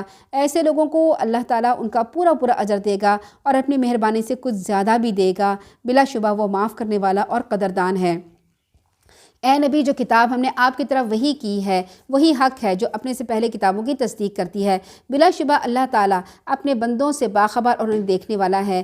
پھر ہم نے ان لوگوں کو کتاب کا وارث بنایا جنہیں ہم نے اپنی وراثت کے لیے اپنے بندوں میں سے چن لیا۔ پھر ان میں سے کوئی تو اپنے پر ظلم کرنے والا ہے، کوئی میانہ رو ہے، کوئی اللہ کے اذن سے نیکیوں میں آگے نکلنے والا ہے۔ یہاں پہ اللہ تعالیٰ نے مومنوں کی کچھ کیٹیگریز بتائی ہیں۔ فَمِنْهُمْ ظَالِمٌ لِنَفْسِهِ، کوئی تو اپنے پر ظلم کرتا ہے، یعنی گناہ کرتا ہے، ایمان لا کے لا الہ الا اللہ محمد رسول اللہ پڑھ کے گناہ کے کام کرتا ہے۔ وَمِنْهُمْ مُقْتَصِدٌ، کچھ درمیانے ہیں، یعنی کوئی کہتا ہے ہم دین اور دنیا کو ساتھ ساتھ لے کے چلیں گے، بھائی دنیا بھی تو کرنی چاہیے، دین بھی تو کرنی چاہیے، ہم دنیا میں رہتے ہیں تو کیا کرتے ہیں، دین اور دنیا کو ایسے لے کے چلتے ہیں کہ دنیا کو اختیار کرتے ہوئے دین کو بھول جاتے ہیں، اس میں ڈنڈی مار جاتے ہیں۔ تو کیا ہے کہ یہ جو مقتصد ہوتے ہیں نا، درمیانے، جو کہتے ہیں ہم دنیا کو بھی ساتھ لے کے چلیں گے اور دین، ان کا حساب سب سے زیادہ سخت ہوگا۔ وَمِنْهُمْ سَابِقٌ بِالْخَيْرَاتِ، کچھ ہیں جو نیکیوں میں بہت آگے نکلنے والے ہیں، بِإِذْنِ اللَّهِ، یہی اللہ تعالیٰ کا بہت بڑا فضل ہے۔ یعنی یہاں پہ اللہ تعالیٰ نے مومنوں کی 3 کیٹیگریاں بتا دی ہیں۔ کچھ تو اتنا گناہ کرتے ہیں کہ وہ اپنے نفس سے ظلم کر لیتے ہیں، کچھ درمیانی چال چلتے ہیں کہ دنیا بھی ساتھ ساتھ چلیں گے، دین بھی ساتھ ساتھ چلیں گے، یہ درمیانے ہوتے ہیں، اور کچھ جو ہیں وہ نیکی میں بہت بڑھ جاتے ہیں۔ یہ اللہ تعالیٰ کا فضل ہے۔ اللہ تعالیٰ فرماتے ہیں جنت میں وہ باغات ہیں جس میں ہمیشہ داخل ہوں گے، وہاں انہیں سونے کے کنگن اور موتیوں سے آراستہ کیا جائے گا، وہاں ان کا لباس ریشم کا ہوگا۔ اب وہاں جو سونے کے کنگن، موتی اور ریشم ہوں گے، یہ دنیا کے نہیں ہوں گے بلکہ یہ وہاں جنت کے ہی ہوں گے، اور کیسے ہوں گے اللہ ہی ان کو بہتر جانتا ہے۔ یعنی وہاں پر اللہ تعالیٰ نے اس لیے کہ ہمیں پتہ چلے کہ ریزیبلنس کے طور پر اللہ تعالیٰ نے یہ بتایا کہ یہ چیزیں وہاں ہوں گی، نہیں تو وہاں کی چیزیں دنیا کی کوئی بھی چیزوں سے مماثلت نہیں رکھتی۔ وہ کہیں گے اس اللہ کا شکر ہے جس نے ہمیں غم سے دور کر دیا۔ یہ شکر گزار بندے ہوں گے جنہوں نے دنیا میں بھی شکر کیا اور آخرت میں بھی شکر کیا۔ یقیناً ہمارا پروردگار بخشنے والا قدردان ہے۔ یعنی دیکھیں یہاں پر اللہ تعالیٰ کیا فرمایا، بخشنے والا لغفور شکور، بے شک ہمارا رب بخشنے والا، اور شکور کا کیا مطلب ہے، قدردان ہے۔ جو شکر کرتا ہے اللہ تعالیٰ کی نعمتوں کی قدر کرتا ہے، اللہ تعالیٰ اس کی قدر کرتا ہے۔ اور اگر کسی بندے کو کہا جائے کہ وہ شکور ہے، اس کا مطلب یہ ہے کہ وہ اللہ تعالیٰ کا بہت زیادہ شکر کرنے والا ہے۔ ایک ہی جو صفت ہوتی ہے انسانوں کے لیے کچھ اور ہوتی ہے اس کا مطلب، اور اللہ تعالیٰ کے لیے اس کا مطلب کچھ اور بھی ہو سکتا ہے۔ اللہ تعالیٰ فرماتا ہے جس نے ہمیں غم سے دور کر دیا، یقیناً ہمارا پروردگار بخشنے والا بڑا قدردان ہے، جس نے اپنے فضل سے ہمیں ہمیشہ کی قیامگاہ میں اتارا، جہاں ہمیں مشقت اٹھانی پڑتی ہے، نہ ہمیں تھکان لاحق ہوتی ہے۔ جن لوگوں نے کفر کیا ان کے لیے جہنم کی آگ ہے، نہ تو ان کا قصہ پاک کیا جائے گا، نہ وہ مریں گے، نہ ہی ان سے جہنم کا عذاب ہلکا کیا جائے گا۔ ہر ناشکرے کو اللہ ایسی سزا دیا کرتے۔ دیکھیں جو جہنم میں جائے گا وہ کیا ہوگا؟ ناشکرا، اور جو جنت میں جائے گا وہ کون ہوگا؟ شکر گزار۔ اللہ تعالیٰ نے اتنی ساری صورتیں جو بیان کی ہیں اور بہت ساری قوموں کا قصہ بیان کیا ہے، وہ کیا ہے؟ جو جنت میں جانے والے تھے، جنہوں نے اللہ تعالیٰ کی بات مانی، پیغمبر کی بات مانی، وہ شکر گزار لوگ تھے۔ اور جو شرک کرنے والے تھے، بدعت کرنے والے تھے، کفر کرنے والے تھے، ایتھیسٹ تھے، وہ ناشکرے لوگ تھے۔ ان کا انجام کیا ہوگا؟ جہنم میں جائیں گے۔ شکر گزار لوگ کہاں جائیں گے؟ جنت میں جائیں گے۔ پھر ان سے جہنم کا عذاب ہلکا نہیں کیا جائے گا۔ ہم ہر ناشکرے کو ایسی ہی سزا دیا کرتے ہیں۔ وہاں وہ چیخ چیخ کے کہیں گے ہمارے پروردگار ہمیں اس سے نکال، ہم نیک عمل کریں گے۔ دیکھیں یہاں پر کچھ ایسا نقشہ کھینچا گیا ہے کہ انسان کے دماغ میں آ جاتا ہے کہ جیسے کوئی انسان کو اگر کسی تکلیف میں ہو تو وہ زور سے چیخنے لگتا ہے، چلانے لگتا ہے۔ اب اگر کسی انسان کو جہنم میں ڈال دیا جائے گا تو وہ وہاں آرام سے تو نہیں کھڑا ہوگا، اسے آگ لگ رہی ہوگی، تڑپ رہا ہوگا، چیخ رہا ہوگا، دھاڑ رہا ہوگا، چیخ چیخ کے کہے گا میرے پروردگار ہمیں یہاں سے نکال دے، اب ہم نیک عمل کریں گے، ہم ویسے نہیں کریں گے جیسے پہلے کیا کرتے تھے۔ اللہ تعالیٰ جواب دے گا کیا میں نے تمہیں اتنی عمر نہیں دی تھی جس میں اگر کوئی نصیحت حاصل کرنا چاہتا تو کر سکتا تھا؟ تمہارے پاس کوئی ڈرانے والا آیا بھی تھا، اب عذاب کا مزہ چکھو۔ یہاں ظالموں کا کوئی مددگار نہیں ہوگا۔ اللہ تعالیٰ یقیناً آسمان و زمین کی چھپی چیزوں کو جاننے والے ہیں۔ اللہ تعالیٰ فرماتے ہیں میں تو تمہارے دلوں کے راز تک سے خوب واقف ہوں، میں وہی تو ہوں جس نے تمہیں زمین میں جانشین بنایا تھا۔ پھر اب جو کوئی کفر کرے گا تو اس کے کفر کا وبال اسی پہ ہوگا، اور کافروں کا کفر ان کے پروردگار کے ہاں اس کے غضب بڑھاتا ہی ہے۔ یعنی جب کفر کرتے ہیں کافر، اللہ تعالیٰ ان کے پر غضبناک ہوتا ہے۔ آپ ان کافروں سے کہیے اپنے ان شریکوں کو تو ذرا دیکھو جنہیں تم اللہ کی سوا پکارتے تھے، مجھے بتاؤ انہوں نے زمین کا کون سا حصہ پیدا کیا ہے؟ اللہ تعالیٰ نے اتنی ساری آیتیں بیان کی۔ اللہ تعالیٰ نے فرمایا کہ میں نے یہ بھی بنایا، یہ بھی بنایا، یہ تمہارے فائدے کے لیے بنائے، اس سے تم یہ کرتے ہو، اس سے تم یہ فائدہ حاصل کرتے ہو۔ اب بتاؤ جن کے آگے تم ہاتھ باندھ کے کھڑے ہوتے ہو، انہوں نے دنیا میں کیا چیز پیدا کی؟ یا آسمانوں میں ان کی کوئی شراکت ہے، یا ہم نے کوئی انہیں تحریر دی تھی، کوئی ہم نے دستخط کیا تھا، کوئی ہم نے رجسٹر پہ لکھ کر دیا تھا کہ جس کی وجہ سے وہ یہ کہتے ہیں کہ ہم یہ کام کر سکتے ہیں؟ ان میں سے کوئی بھی ایسا نہیں ہے، بلکہ یہ ظالم ایک دوسرے کو فریب کے وعدے دیتے رہتے ہیں، جھوٹ بولتے ہیں، اور اللہ تعالیٰ ہی یقیناً آسمان و زمین کو تھامے ہوئے ہے۔ یعنی فریب کے وعدے کیا دیتے ہیں؟ جھوٹے وعدے کرتے ہیں۔ یہاں پر جو بات کی گئی ہے کہ کچھ بزرگ ہوتے ہیں، کچھ پیر فقیر ہوتے ہیں، اور ان کے مرید اور قبروں کے مجابر سب مل کر اپنے دنیا کے مفادات کی خاطر لوگوں کو بے وقوف بنا کر اپنا الو سیدھا کرتے ہیں۔ یہ اپنی دکانیں چمکانے کے لیے طرح طرح کے افسانے گھڑتے ہیں اور قصے گھڑتے ہیں کہ ہمارا جو پیر ہے ایسا تھا، ہمارا پیر ہوا میں اڑتا تھا، ہمارا پیر یہ کر دیتا تھا۔ طرح طرح کے جھوٹے قصے کس لیے بتاتے ہیں کہ ان کا خوب پروپیگنڈا کرتے ہیں کہ فلاں صاحب بڑے پہنچے ہوئے ہیں، ان کا دامن پکڑ لیا جائے تو اپنی مریدوں کی سفارش کر کے ہم سے بخشوا لیں گے۔ فلاں صاحب کی تقدیر میں کوئی اولاد نہیں تھی، فلاں بزرگ نے اللہ سے اصرار کر کے ان کے ساتھ بٹی دلوا دی ہے۔ فلاں صاحب نے فلاں قبر پہ جا کے فلاں حرکت کی تو چند دنوں میں تباہ و برباد ہو گیا۔ ان کی دکانیں، یعنی یہ سب دکانیں کہلاتی ہیں، محض جھوٹ اور پروپیگنڈے کی بنیاد پہ چل رہی تھیں۔ پھر وہ چاہتے تھے کہ اسے دنیا کے مفادات سے حاصل کریں۔ اللہ تعالیٰ فرماتے ہیں ان کے وعدے جھوٹے وعدے ہیں۔ اللہ تعالیٰ ہی یقیناً آسمان کو تھامے ہوئے کہ کہیں سرک نہ جائے۔ اللہ تعالیٰ فرماتے ہیں میں ہی ہوں جو میں نے آسمان و زمین کو تھام رکھا ہے کہ یہ سرک نہ جائے۔ اگر وہ سرک جائیں تو اس کے بعد انہیں کوئی بھی اپنی جگہ پہ برقرار نہیں رہ سکتا۔ بلا شبہ وہ بڑا ہی بردبار رحم اور معاف کرنے والا ہے۔ آپ ذرا اس کو تصور کریں، سرکنے کے آپ ذرا سوچیں کہ جیسے بچپن میں آپ نے اپنی سائنس میں پڑھا ہوگا میگنیٹ کا، آپ کو پتا ہوگا نا کہ میگنیٹ 2 رکھتے تھے اور میگنیٹ سے ہم سائنس میں کام بھی کیا کرتے تھے۔ 2 میگنیٹ اگر ہم رکھیں، ایک نارتھ پول رکھیں اور دوسرا ساؤتھ پول رکھیں تو دونوں آپس میں کشش کرتے ہیں، جڑ جاتے ہیں۔ اچھا ایک کا نارتھ پول رکھیں اور دوسرے کا نارتھ پول رکھیں، دونوں آپس میں جو لائک پول ہوتے ہیں وہ ریپیل کرتے ہیں، ایک دوسرے کو دور کرتے ہیں، دھکا دیتے ہیں۔ تو لیکن جب آپ ان کو ایک خاص پوزیشن میں رکھ دیں تو وہ آپس میں ملتے نہیں ہیں بلکہ گول گول چکر لگانے لگتے ہیں اور وہ ملتے نہیں ہیں آپس میں۔ اسی طرح سے جو ہے وہ مشینوں میں بہت سی چیزیں بنائی جاتی ہیں اس کی پاور کو استعمال کر کے۔ تو اب آپ سوچیں کہ اللہ تعالیٰ نے آسمانوں میں بھی جو سورج، چاند، ستارے، سیارے، گیلیکسیاں بنائی ہیں، ان کے اندر ایک پاور رکھی ہے، ایک میگنیٹک فیلڈ رکھی ہے۔ اس میگنیٹک فیلڈ کے اثر یہ گھومے جا رہے ہیں۔ اللہ تعالیٰ نے انہیں سنبھالا ہوا ہے۔ جیسے میگنیٹ میں ہوتا ہے نا کہ ایک خاص فاصلے پہ رکھو تو پھر وہ موو کرے گا. اگر خاص فاصلہ ہٹا دو تو کیا ہوگا, دونوں مل جائیں گے دھڑام سے, ایک دوسرے کے ساتھ ٹکرائیں گے اور ایک مل جائیں گے. اسی طرح اللہ تعالیٰ نے ساری گیلیکسیز کو ایک خاص فاصلے پہ رکھا ہوا ہے, خاص مقدار میں رکھا ہوا ہے. اللہ تعالیٰ ان کی خوراک دیے چلے جا رہے ہیں, سورج کو ہائیڈروجن دیے چلے جا رہے ہیں, کبھی اس کی کم نہیں ہوئی, سب کو, اور سب میں ایک خاص انداز میں حرکت کر رہے ہیں. اللہ تعالیٰ فرماتے ہیں اگر میں ذرا سے ان کے اوپر چھوڑ دوں تو یہ آپس میں دھماکے سے ختم ہو جائیں گے. اگر میں ان کو چھوڑ دوں تو پھر کون اس کو سنبھال سکتا ہے. اللہ تعالیٰ فرماتے ہیں میرے سوا ان کو کوئی برقرار نہیں رکھ سکتا جگہ پہ. بلا شبہ میں بہت بڑا بردبار معاف کرنے والا ہوں. یہ لوگ اللہ کی پختہ قسمیں کھایا کرتے تھے, اگر ان کے پاس کوئی ڈرانے والا پیغمبر آ جائے تو کسی بھی دوسری امت سے زیادہ ہدایت پا لیں گے, مگر جب ان کے پاس ڈرانے والا پیغمبر آ گیا تو ان کی نفرت بڑھتی گئی, جس کی وجہ ان کا زمین میں بڑا بن کے رہنا تھا, بری چالیں چلنا تھا. حالانکہ بری چال تو چال چلنے والے پہ ہی آتی ہے. پھر صرف یہ سنت الہی کا انتظار کر رہے تھے جو پہلے لوگوں میں جاری رہی, یعنی جب انکار کریں گے تو ان پر عذاب آ جائے گا. اللہ کی اس سنت میں آپ کوئی تبدیلی نہیں پائیں گے, یعنی اگر اب بھی کوئی بندہ اللہ تعالیٰ کی کھلم کھلا نافرمانی کرتا ہے اس کے پر عذاب آ جاتا ہے. اللہ تعالیٰ فرماتے ہیں کہ میں فلن تجدہ لسنت اللہ تبدیلا, میں اپنی سنت میں کوئی تبدیلی نہیں کرتا.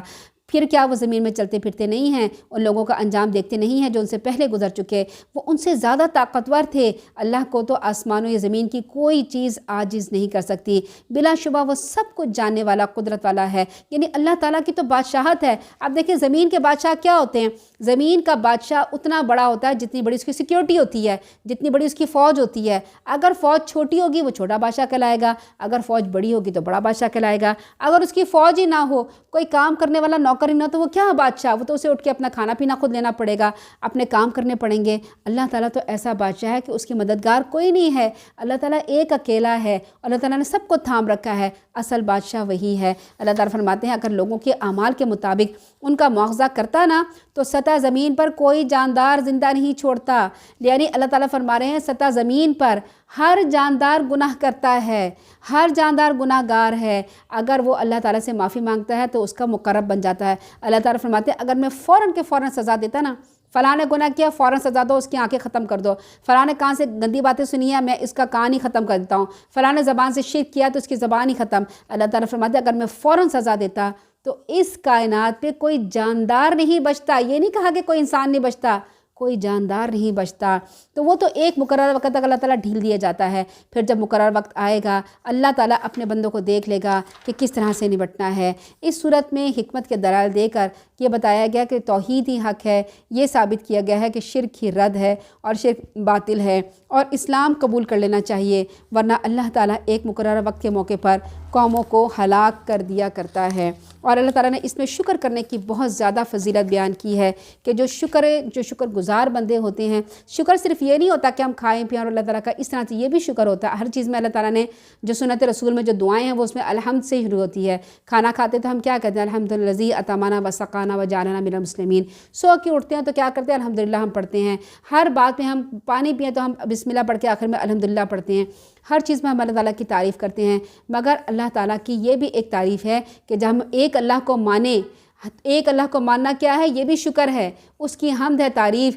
اور ایک اللہ کو نہیں ماننا, ساتھ میں اپنے پیر و فقیروں کے پاس جانا یا کسی اور کو کچھ اور مانگنا, یہ شرک ہوتا ہے اور یہ ناشکری ہوتی ہے. ناشکر لوگوں کو اللہ تعالیٰ جہنم میں ڈال دے گا, شکر گزار لوگوں کو اللہ تعالیٰ جنت الفردوس میں جگہ عطا فرمائے گا. اللہ تعالیٰ سے دعا ہے کہ اللہ تعالیٰ ہمیں اپنا شکر گزار بندہ بنائے.